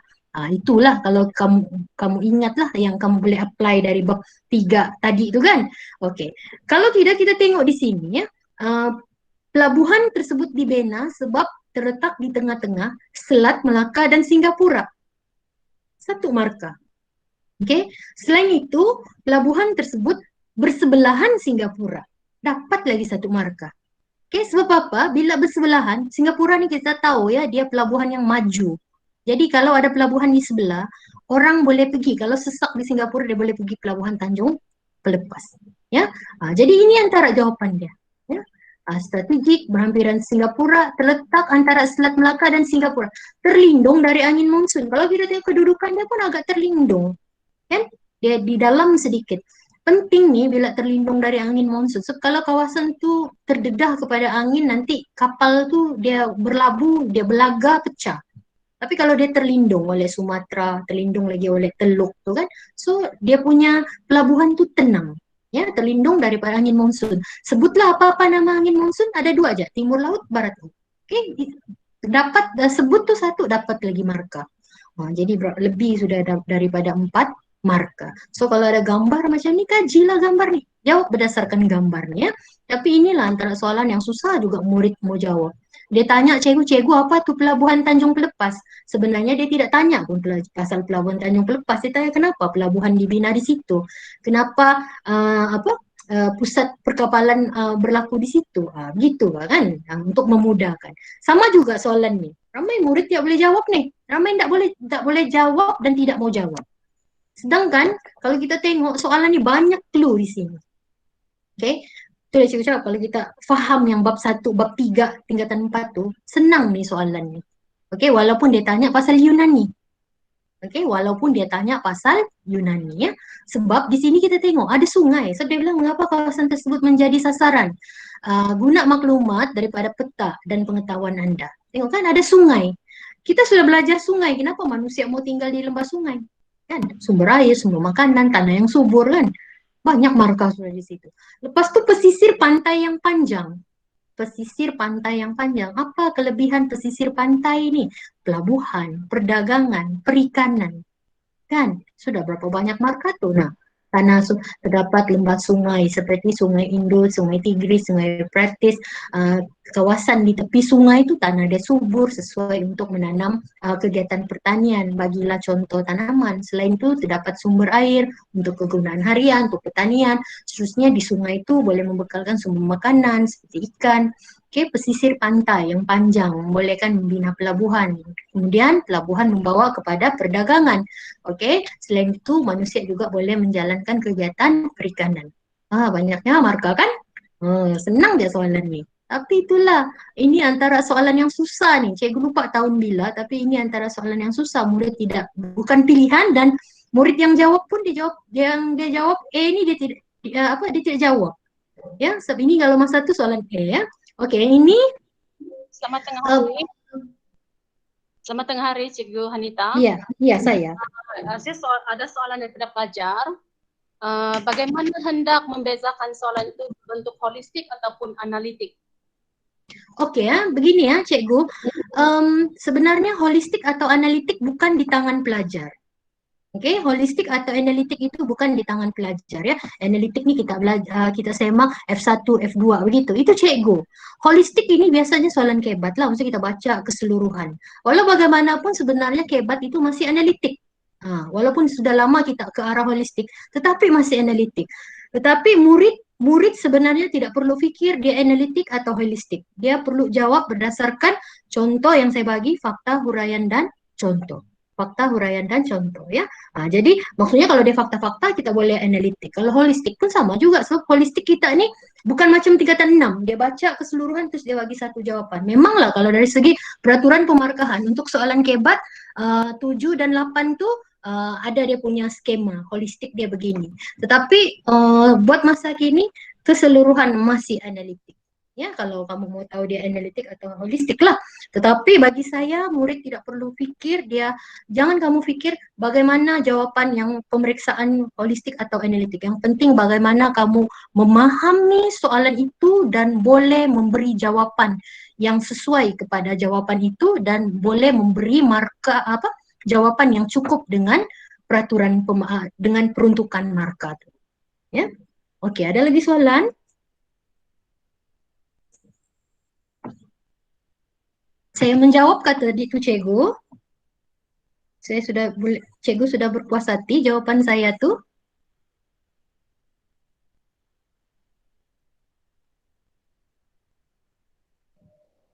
Terima kasih, tapi pelajar saya kata terlalu laju, tapi tidak apa, nanti kami akan bantu terangkanlah. Terima kasih, Cikgu Hanita. Ya, oke.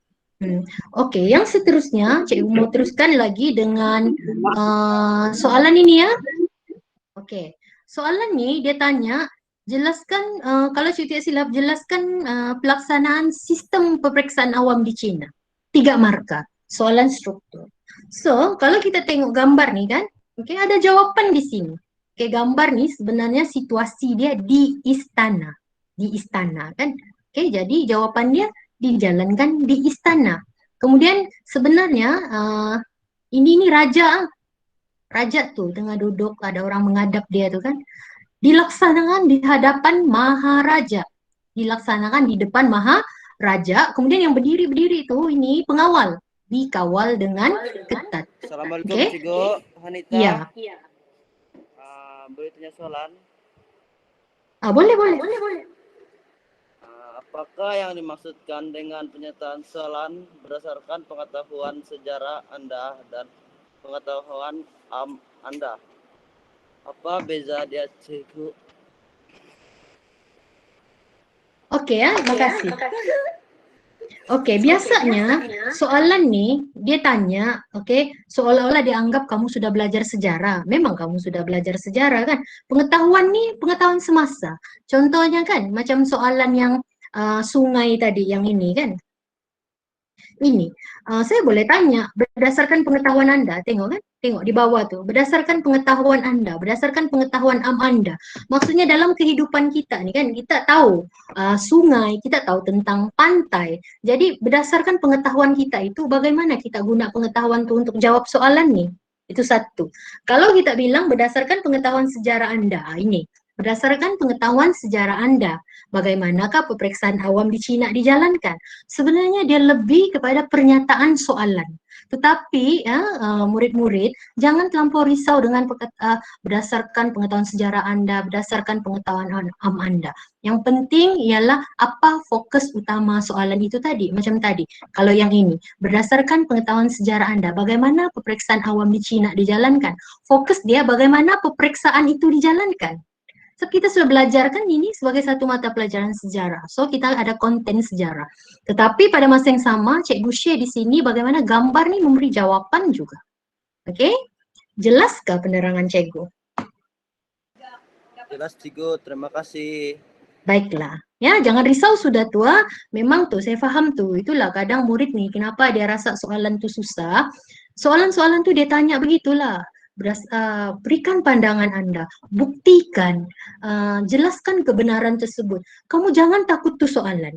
Ya, kamu apa yang penting kamu tengok soalan tuh faham dia. Apa sebenar fokus soalan itu?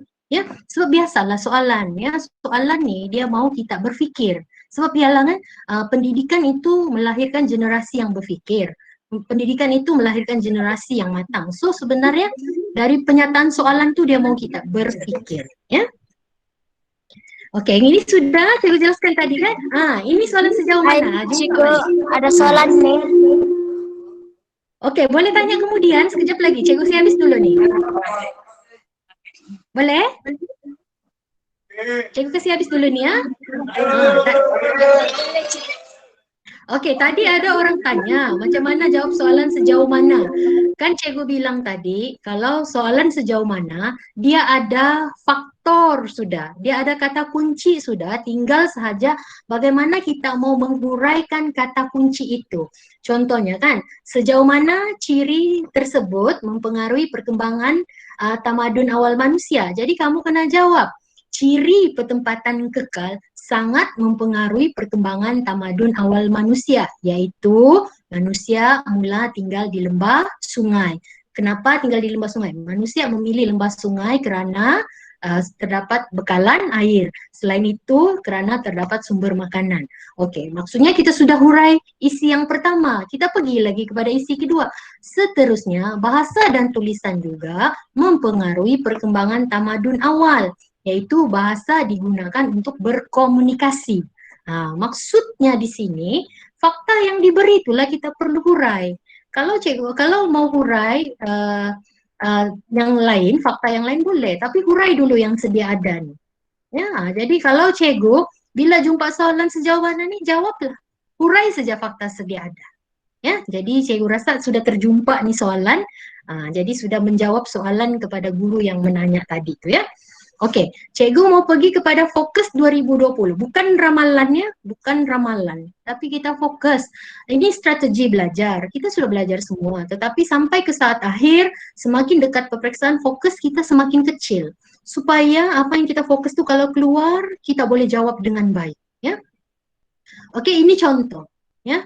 Ini untuk bab tingkatan 4. Kalau kamu tengok di sana ada tema. Tema 7, tema 8, tema 9. Oke, kita sudah belajar semua. Oke, jadi yang Cikgu tanda merah tuh itu minimum. Mesti kamu belajar. Ya, minimum. Oke, tema 7 ini dia akan keluar 1 atau 2 soalan. Tahun lepas dia sudah keluar bab 2. Jadi tahun ini sama ada bab 1 atau bab 3. Jadi belajarlah bab 1, bab 3. So yang warna kuning tuh, oke, Cikgu besarkan lagi nomor tuh. Itu yang fokus lah untuk tahun ini. Ya, bab 5 walaupun sudah ditanya, tahun lepas ditanya hijrah kan, tapi ada banyak juga fokus-fokus lagi yang boleh ditanya. Ya, sebab sebelum ini dia lama tidak keluar. Macam sekarang nih saya tengok soalan-soalan percubaan dia fokus Perjanjian Akabah, Hudaibiyah, perang, pembukaan kota Mekah. Semualah macam banyak negeri dia coba keluarkan soalan-soalan yang berkaitan ini ya. So, tema 9 tahun lepas sudah keluar bab 9, jadi dia biasa bergilir ya, bergilir. Jadi mungkin tahun ini bab 10. Begitulah penekanan. Jadi terpulanglah ke bijaksana guru dan murid.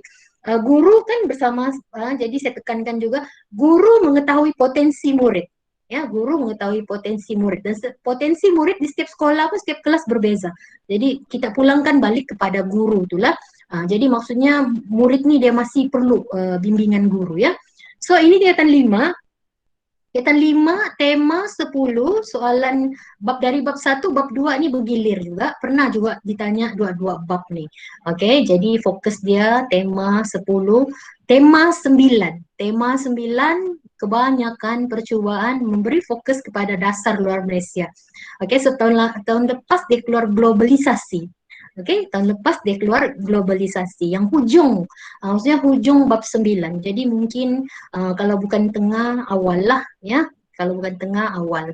Jadi ada kemungkinan tengah itulah kebanyakan percubaan dasar luar. Jadi cikgu ada sertakan nih juga dalam bahan tuh. Jadi kamu boleh mengkaji lah ya bersama guru-guru kamu ya. Oke. Kemudian satu lagi kelebihan pelajar-pelajar di negeri Sabah ni ialah kita sudah sediakan modul ikut tahap lagi. Kalau murid tu yang kuat dia punya kuat belajar, kuat hafalan, kuat usaha memahami, kita bagi dia Zamrud. Kalau sedang-sedang berlian. Kalau yang dia mau fokus sikit saja delima. Dan setiap itu, setiap bab yang kita masukkan di dalam modul ni, itulah fokus soalan untuk tahun ini ya. Jadi kita sudah bagi fokus bab nih. Oke, jadi gunalah modul nih sebaik-baiknya ya. Jadi itulah cikgu cakap kan, cikgu heran lah kalau tidak lulus lagi. Banyak sudah kita buat, tapi kalau kamu sendiri macam tiada usaha kan, cikgu pun tidak tahu sudah nih. Apa lagi mau buat, kan? Kemudian soalan modul ni dia sediakan soalan dan dia sediakan jawapan. Tetapi guru kena bimbing murid berdasarkan jawapan tu macam mana dia mau hafal tu keywords. Ya, mesti kena hafal juga kan. Jadi kena bantulah. Kemudian bagaimana nanti dia menulis jawapan tu menggunakan teknik yang betul, ya. Teknik menjawab yang betul. Kemudian ada formula kebat tu tadi. Okey, ada lagi formula yang lain di situ kita masukkan daripada Cikgu Hayadi iaitu Japa Sipil tu kan. Kemudian cikgu kasih lagi QR code link video-video cikgu tu. Okey, cikgu selalu share tapi tidak tahulah kamu tengok atau tidak. Ya, bukan cikgu share tu mau dapat view ke, subscribe ke, cikgu tidak pernah monetize pun, kamu tidak pernah tengok pun iklan kan di video cikgu tu kan. Sebab tanggungjawab saya buat video tu dan saya kongsikan kepada kamu supaya kamu layak mendapat sijil. Tapi sepatutnya lebih daripada layak nih, lebih daripada layak. Ya, banyak sudah tips cikgu bagi dari kertas 1, kertas 2, kertas 3, tips tambahan, modul lagi, formula kebat lagi. Indahlah cikgu tahu lagi ya. Okey, ini contoh murid buat. Saya mau pastikan dia highlight to keywords, dia buat dengan ayat yang betul. Teknik menulis yang betul. Kemudian hafal. Okey, kemudian hafal. Jadi ada bahan tapi kalau kita tidak guna dengan betul, ada bahan kita langsung tidak manfaatkan, sama juga kita tidak boleh lulus ya. Membuat modul ni cikgu bagi tahu kamu bukan senang. Ya, bukan senang nih membuatnya ya. Sebab kita pun banyak tugas lainnya, jadi kita buat nih tapi untuk kamu kita buat. Jadi gunalah sebaik-baiknya ya.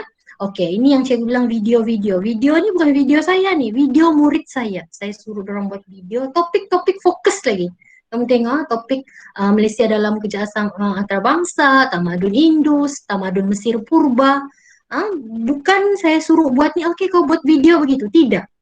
Saya suruh orang buat supaya orang kuasai konten dan pada masa yang sama konten yang penting untuk tahun ini mudah juga dicapai oleh murid-murid dari sekolah-sekolah yang lain. Jadi ini bukan saya punya video, murid ya. Okey, jadi sejauh mana persiapan kamu? Ini jadual peperiksaan. Okey, kamu akan murah peperiksaan nanti BM dulu. BI, baru sejarah 24 Februari, 25 Februari. Ya, kalau mau dapat setakat lulus, tengok. Kertas 1 kalau betul 10. Takkanlah betul 10 je lah kan. Mungkin 20 kah. Tapi kalau 10 yang tak tahu membaca lah contoh. Dia jawab semua dia betul 10, dapat 7.5. Kertas 2 dia bolehlah ulang-ulang formula kebat tu. Okey, dapatlah 20. Kertas 3 meniru, tak salah tiru, dapatlah 16. 43.5. 43 ni E kalau grade sekolah biasa. Mungkin kalau grade sebenar boleh dapat D. Mungkin juga C kalau graf semasa rendah. Jadi inilah peluang kamu nih. Mau dapat yang terbaik. Okey. Mau dapat A, minimum A lah. Okey, minimum A lah. Okey. Tidak susah tu. 30 betul objektif. 25 pun masih boleh E. Kertas 2, 70. Oke, dapatlah 35 markah. Kertas 3, 18. 75,5. E minus sebenarnya boleh dapat E bulat sudah nih. Boleh dapat E bulat sudah kalau ikut graf semasa. Oke? Oke, ada pertanyaan lagi?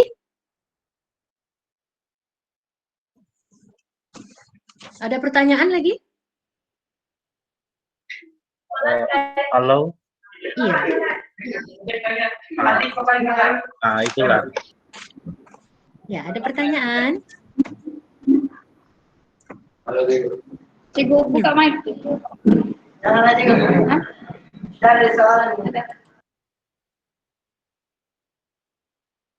Oke, ada pertanyaan?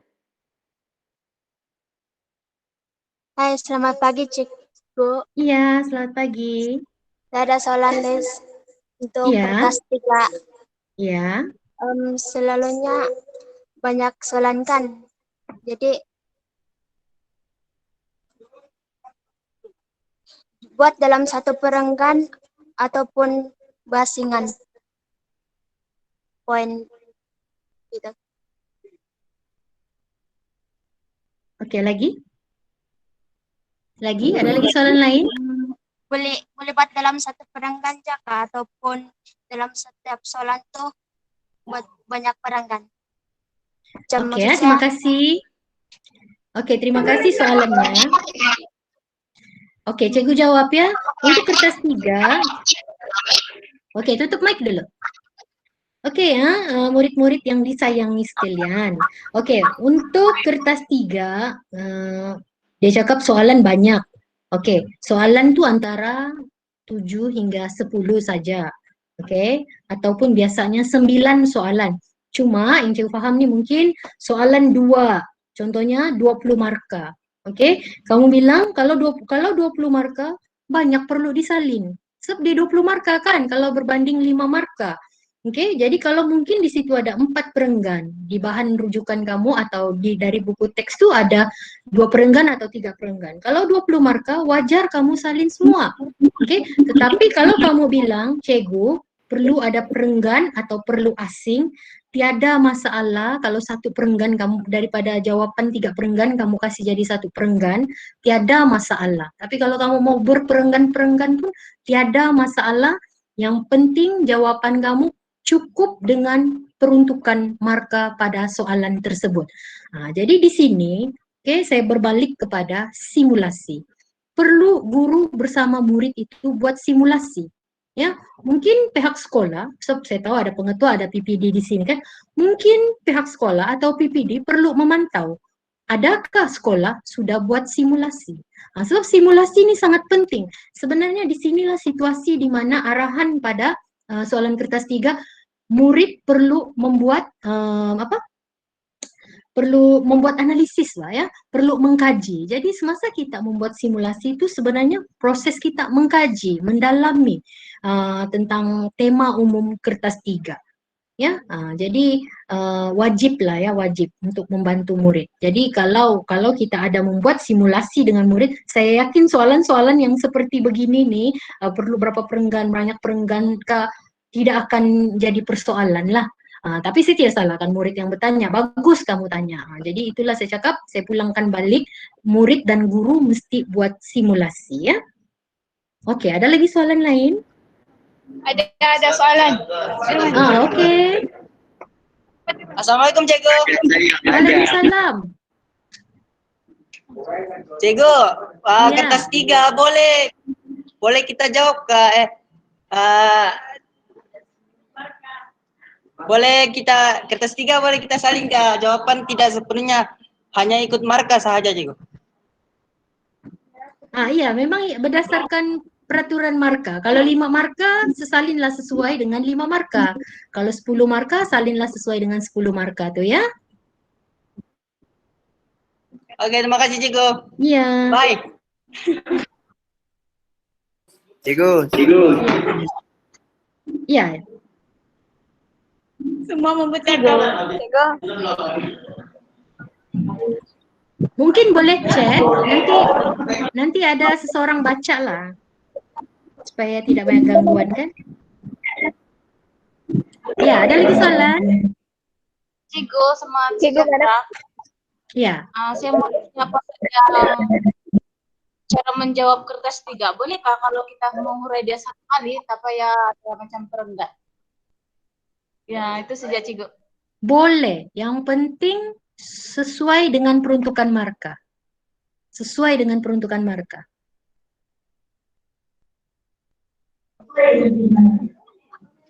Cikgu. Ya.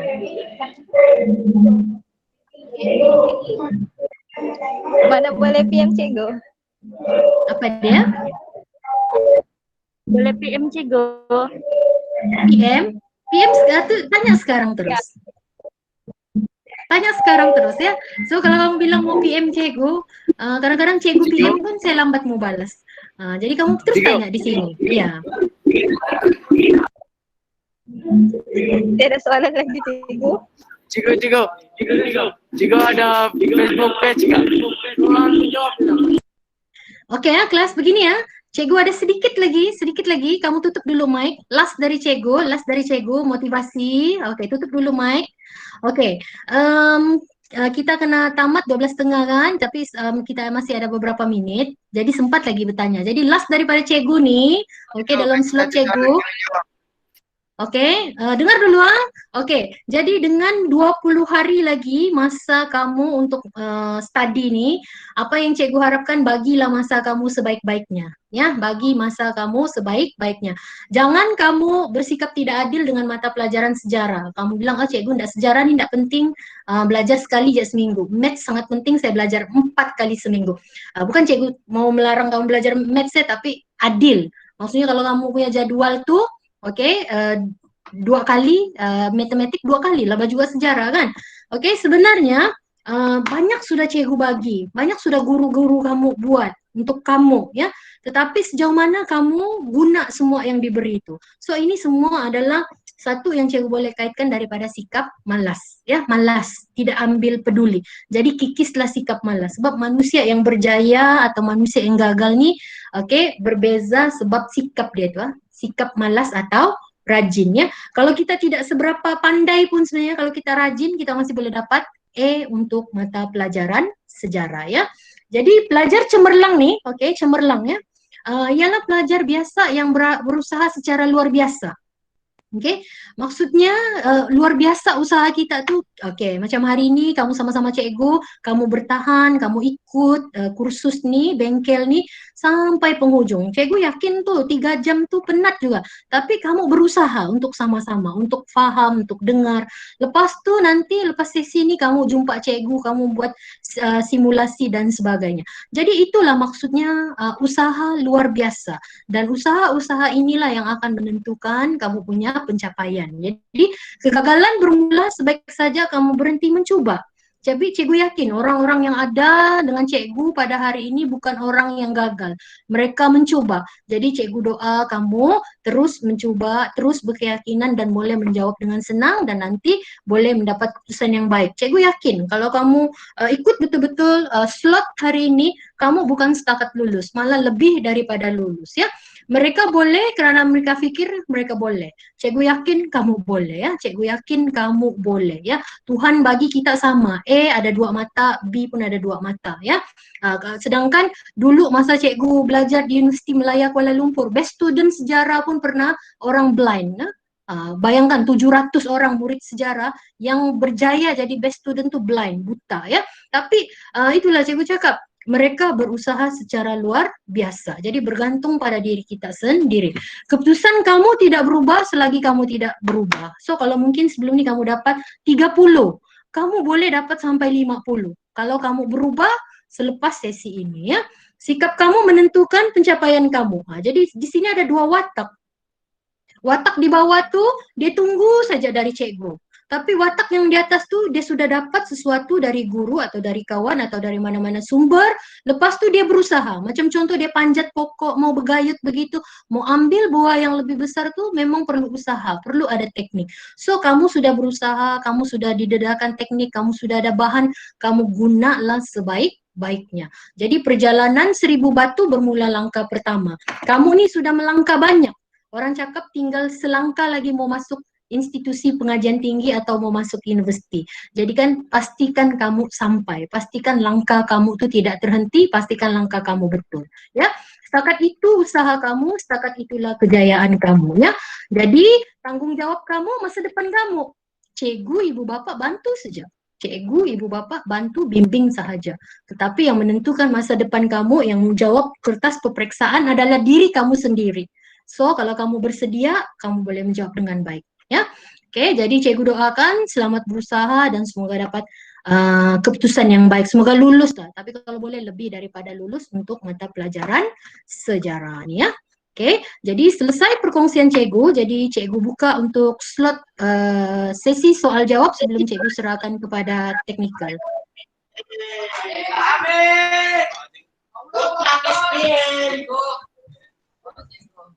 Oke. Oke, jangan menjerit-jerit.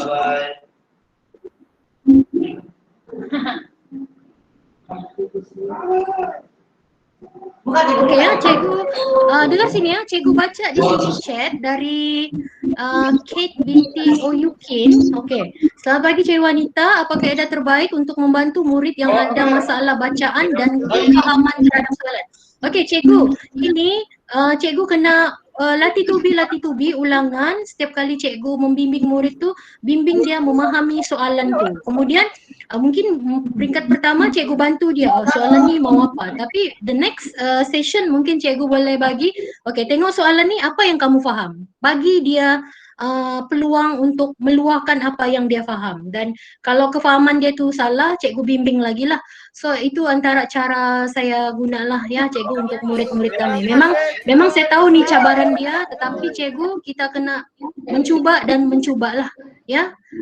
Jadi kalau 20 hari ini lagi cikgu ada beberapa kali berjumpa dengan murid yang seperti ini, cubalah cara yang saya kongsikan tadi tu ya.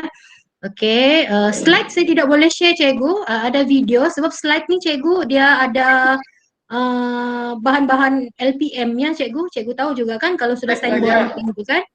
Okey, kemudian bagaimana jika markah diberikan 30 markah? Maksudnya untuk dan hanya memberikan fakta sahaja? Tidak boleh lah cikgu. Fakta pun mungkin tidak sampai 30. Kalau soalan contohnya kertas 3, dia bagi 30 markah, biasanya dia ada pecahan tu. Pecahan A, pecahan B contohnya begitu kan. Kalau 30 markah, kena bagi huraian lah. Kalau fakta saja saya rasa tidak cukup tu. Kena bagi huraian ya. Okey, ada soalan lain? Tidak. Okey, kalau tiada tutup mic ya, orang lain mau tanya. Tutup mic kamu. Okey, saya scroll lagi.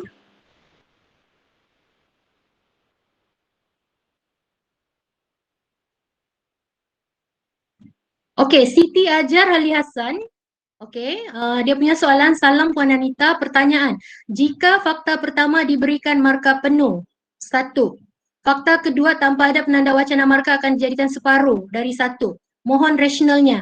Rasionalnya cikgu sebab kita merentas kurikulum cikgu. Kalau kita tengok dalam Pelan Pembangunan Pendidikan Malaysia pun, okey, 6 aspirasi murid itu adalah salah satunya kemahiran berbahasa. Jadi itulah kita ke arah itu. Jadi kita kena ajar murid ini berbahasa dengan betul ya. Ini bukan rasional lah, ini ketetapan ya. Berdasar ini hanya untuk esei ya cikgu. Jadi berdasarkan format penandaan tahun lepas begitu. Jadi saya kongsikan dengan cikgu begitulah. Jadi maksudnya mana yang terkini kita ikutlah ya. Itu jawaban saya lah untuk cikgu ya, Cikgu Siti Ajar Ali Hasan. Okey. Itu saja sempat. Ada lagi soalan lain?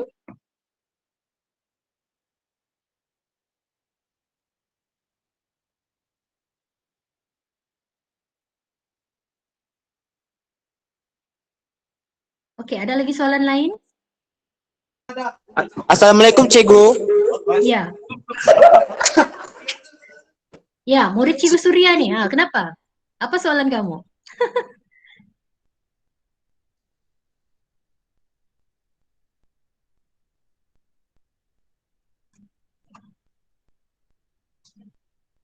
Cikgu.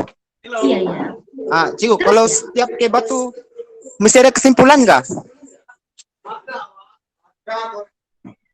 Oke ya, setiap kebat, kalau struktur tidak perlu kesimpulan. Tapi kalau kamu mau bagi kesimpulan, tidak ada masalah.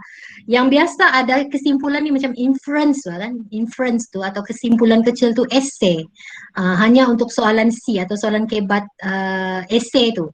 Kalau kamu biasa bagi inference atau kesimpulan kecil, oke, bagus, tidak masalah. Kamu tambah saja. Maksudnya setelah kamu bagi fakta huraian contoh, kamu cakaplah kesimpulannya, akhir kata, begitu. Tidak masalah. Ya, hanya untuk essay saja. Tapi kalau struktur tidak perlu pun tidak apa. Oke, ada lagi soalan yang lain? Ya, Cikgu Anita. Ya. Cikgu, kita dengar. Ya. Halo, Cikgu Anita. Ya, saya Cikgu Sementa kan ya? Cikgu, mohon yang lain untuk open dulu, sebab saya mau sambungkan Cikgu dengan grup yang satu lagi.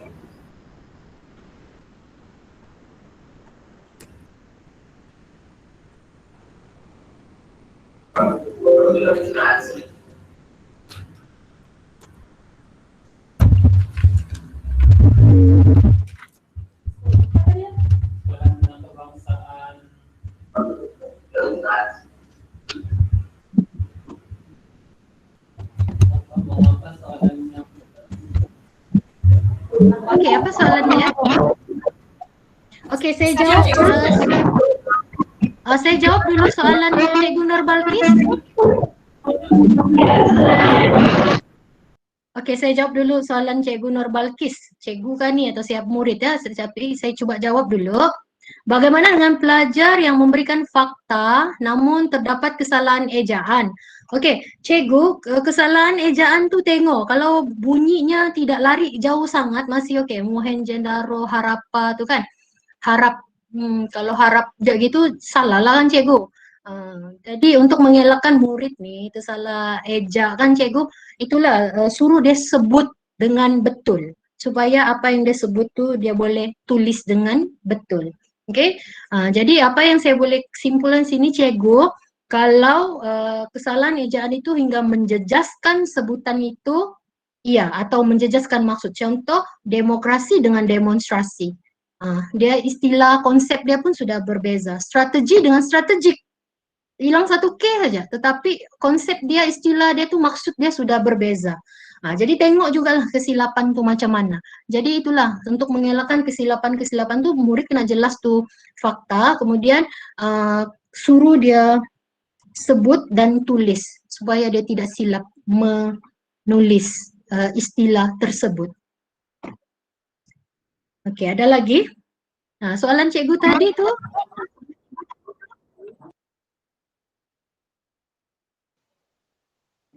Cikgu. Iya. Cikgu, kalau contoh pelajar contoh kami termasukkan bahasa dialek, bahasa logat, Pak. Di setiap daerah ada kartu marka, tapi apa yang disampaikan itu betul, tapi termasuk dengan bahasa dialek. Adakah ditolak marka? Oke, thank you Rosmini, Cikgu Rosmini punya murid kan nih. Begini, kalau bahasa dialek tuh, kalau seboleh-bolehnya elakkan, oke, sebab pemeriksa nih dia mana ada masa mau kaji lagi apa yang kamu tulis tuh kan. Tapi kadang-kadang ada cikgu, oke, dia boleh faham bahasa tuh, bahasa dialek tuh, oke, dia boleh faham. Jadi dia boleh bagi marka, tapi kalau dia memang tidak faham, dia tidak mau bagi marka, itu dia punya hak.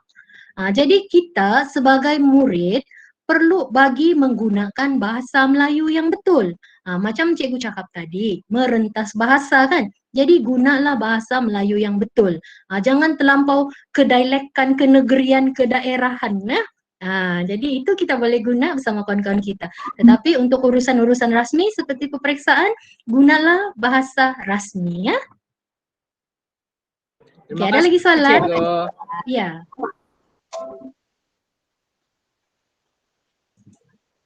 Oke, ada lagi soalan?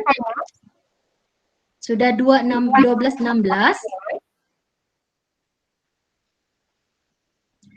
Oke, cikgu tengok lagi. Ya. Cikgu Anita. Ya, saya. Ada soalan sini. Untuk kertas 30 markah, bolehkah perenggannya lebih atau mesti tepat? Oke, cikgu. Untuk kertas 3, kalau soalan dia tuh, dia memperuntukkan 30 markah. Oke, perenggan itu cikgu, tidak kisah, satu perenggan pun semua tidak masalah. 6 perenggan pun tidak masalah. Yang penting jawaban itu sesuai dengan 30 markah. Begitu. Yang penting jawaban yang ditulis itu sesuai dengan 30 markah. Macam mana mau tahu sesuai dengan 30 markah? Itulah saya cakap tadi, kita mesti mengkaji bahan itu, kita mesti mengkaji juga soalan, ya. Tapi akhir-akhir ni soalan 30 markah tu dia jarang tu cikgu, biasa dia berpecah. Kalau 30 kan dia 15-15 tu, dia pecah Roman 1, 2 Roman 1, 2 Roman 2. Contohnya kalau pembentukan Malaysia kan, reaksi Filipina, reaksi. Dia soalan reaksi tapi dia mau satu Filipina, satu Indonesia. Dia pecah. Mungkin satu 10 markah, satu 15 markah, 25 markah atau 15 markah begitu. Perenggan tidak masalah cikgu. Untuk kertas 3 perenggan tidak masalah. Isu dia cukup atau tidak tu jawapan. Oke, cukup atau tidak jawaban untuk menjawab soalan tu berdasarkan peruntukan markah yang ditetapkan. Oke. Boleh terima jawaban saya, cikgu?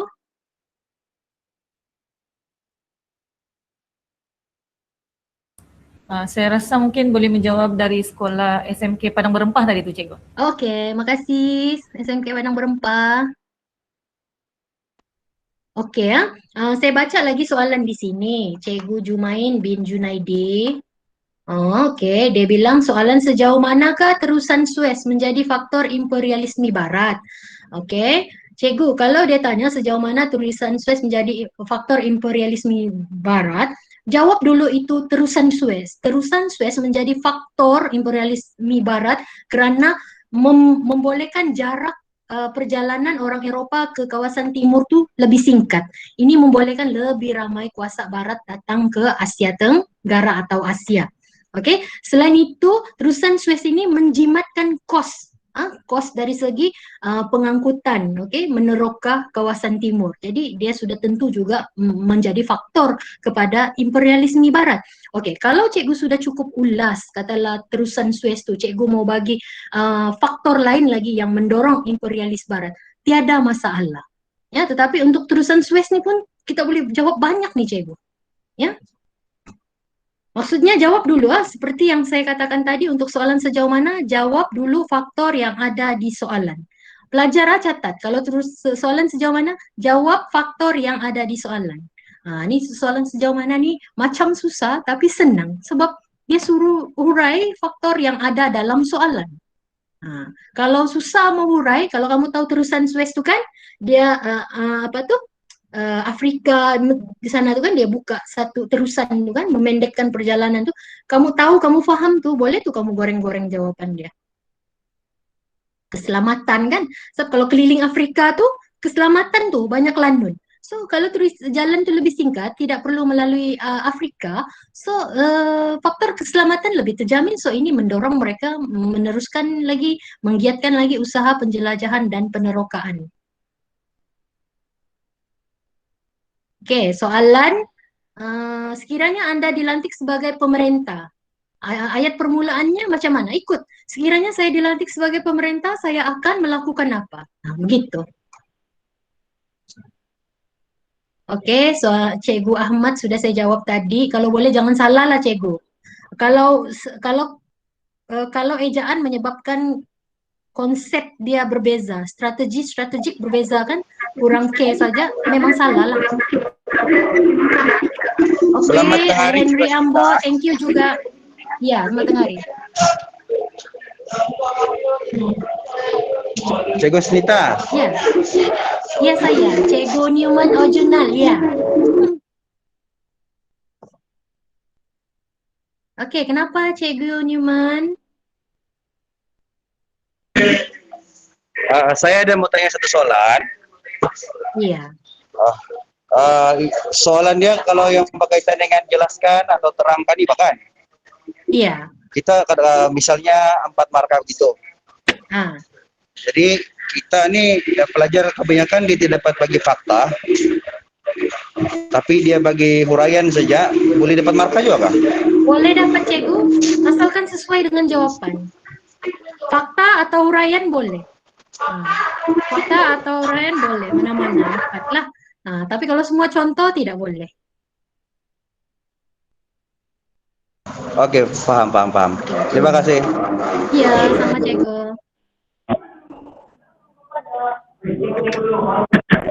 Oke, sekarang sudah 12.21. Kalau pihak JPN mau saya berhenti, bagi tahu aja. Kalau tidak, saya masih akan menjawablah persoalan-persoalan Cikgu ya. Oke, Cikgu Jumain, thank you juga. Mana-mana yang rasa saya cepat, sebab saya ini itulah bahkan kekurangan saya nih bercakap cepat. Mana-mana yang Cikgu rasa saya bercakap cepat, Cikgu mau penjelasan lanjut, boleh PM.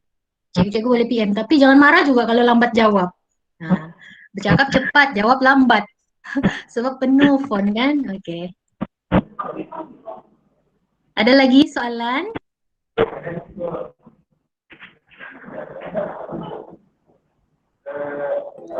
Cikgu, kalau contoh kan peran diminta kan peranan Anda sebagai pemerintah, tapi dijawab situ dia tulis apabila kita jawab salah peranan, macam contoh peranan remaja, adakah dia merusakkan markah di situ, bukan merusakkan markah, menolak markah di situ. Kalau saya tolak. Kalau saya tolak, sudah disuruh peranan pemerintah, ikut pemerintah, itu bahasa kan susah cakap, gunalah bahasa yang betul. Kalau ditanya pemerintah, kenapa jadi remaja? Mengada-ngada nih dia bilang nih student kan? Jadi ikut yang betul lah. Ya, kalau dicakap, jelaskan peranan Anda sebagai pemerintah. Kenapa pula boleh jadi tiba-tiba remaja? Kenapa? Sengaja tuh kan? Janganlah buat begitu. Oke, ada lagi soalan? Oke, soalan last, soalan terakhir. Jawaban seperti tadi penumbuhan atau sudah tahu bersama atau tidak ingat, adakah boleh ada jawaban serupa tarif atau tahu contohnya perjanjian itu telah dilalui dan tertangani tidak. Adakah jawaban itu akan diterima tanpa tarif? Saya tidak dengar tuh soalannya, saya tidak jelas. Ada siapa boleh bantu saya? Saya tidak jelas tuh soalan.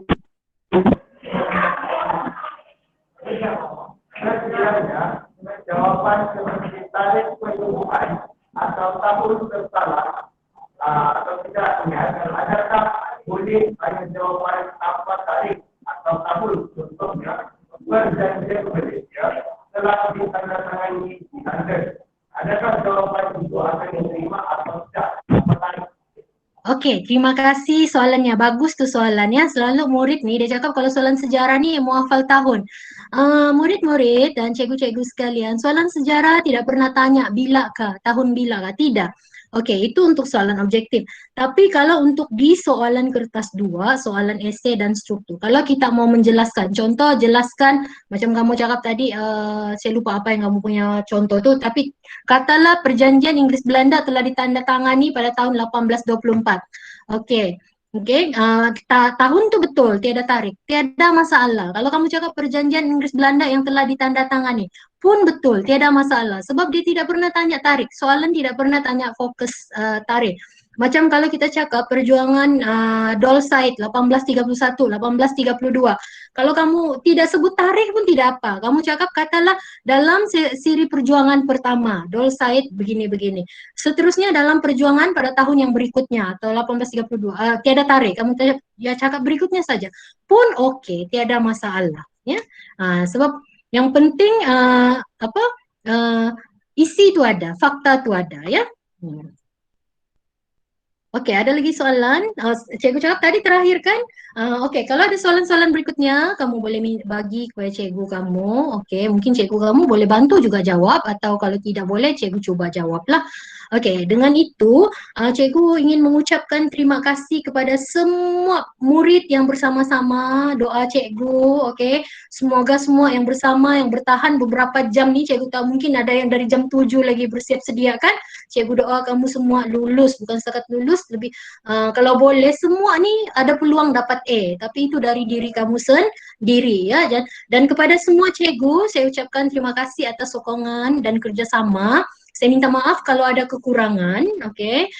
Semoga cikgu-cikgu sentiasa sehat dan sentiasa memberikan yang terbaik untuk murid-murid cikgu di saat-saat akhir kita menjelang SPM ini ya. Jadi bertahanlah, bersabarlah dengan cabarannya, bukan macam-macam cabaran, terutama buat masa sekarang ni COVID-19 ni lah. Tapi orang cakap inilah juga peluang, masa ada cabaran ni inilah juga peluang. Sebab murid lain tidak hadir sekolah, kamu je yang hadir. Jadi guru boleh fokus pada kamu ya. Jadi dengan itu saya ucapkan terima kasih sekali lagi, mohon ampun dan maaf atas salah silap dan kekurangan saya. Saya serahkan semula kepada pihak Urustia. Sekian, terima kasih.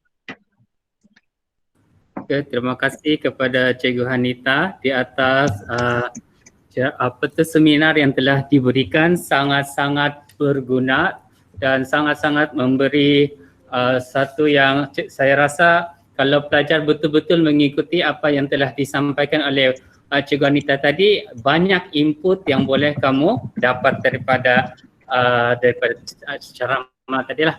Okey, dari pihak JPN kami memohon maaf kerana di atas kekangan-kekangan yang ada sebab telah tidak jangka senarai sekolah cuma sebenarnya 79 tetapi yang masuk 200 orang. Jadi link yang disediakan tidak dapat menampung sebab terlalu ramai kan. Jadi dari pihak kami sekali lagi terima kasih kepada Cikgu Hanita kerana sangat-sangat memberi kerjasama dan terima kasih juga semua sekolah-sekolah yang ada bersama-sama dengan kami pada dari pagi tadi sampai tengah hari ini. Dan satu kami minta supaya boleh tak open kamera untuk kami ambil gambar untuk dokumentasi.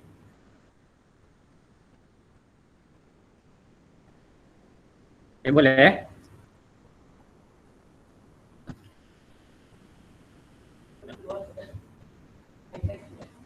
Okey, boleh tak? Okey, satu.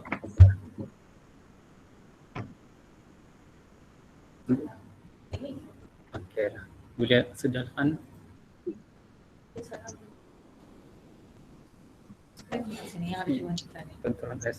Jaga jarak. Masa kamu Jan? Terima kasih Cikgu. Sama-sama.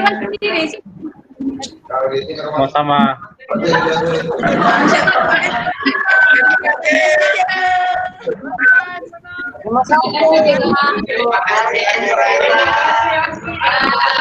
Semoga lulus SPM.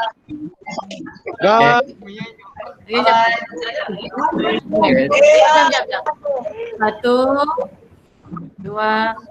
Rizal.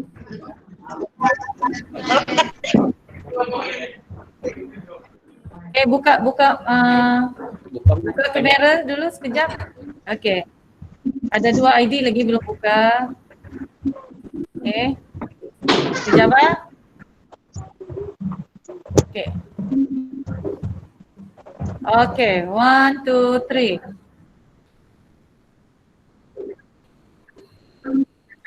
Okey, terima kasih kepada semua sekolah-sekolah. Jadi saya rasa sampai di sini sahaja kita punya seminar pada hari ini. Terima kasih banyak-banyak dan semoga semua pelajar akan mendapat kejayaan yang cemerlang dalam SPM nanti. Jadi Assalamualaikum warahmatullahi wabarakatuh. Waalaikumsalam. Semoga berjaya semua. Ini apa?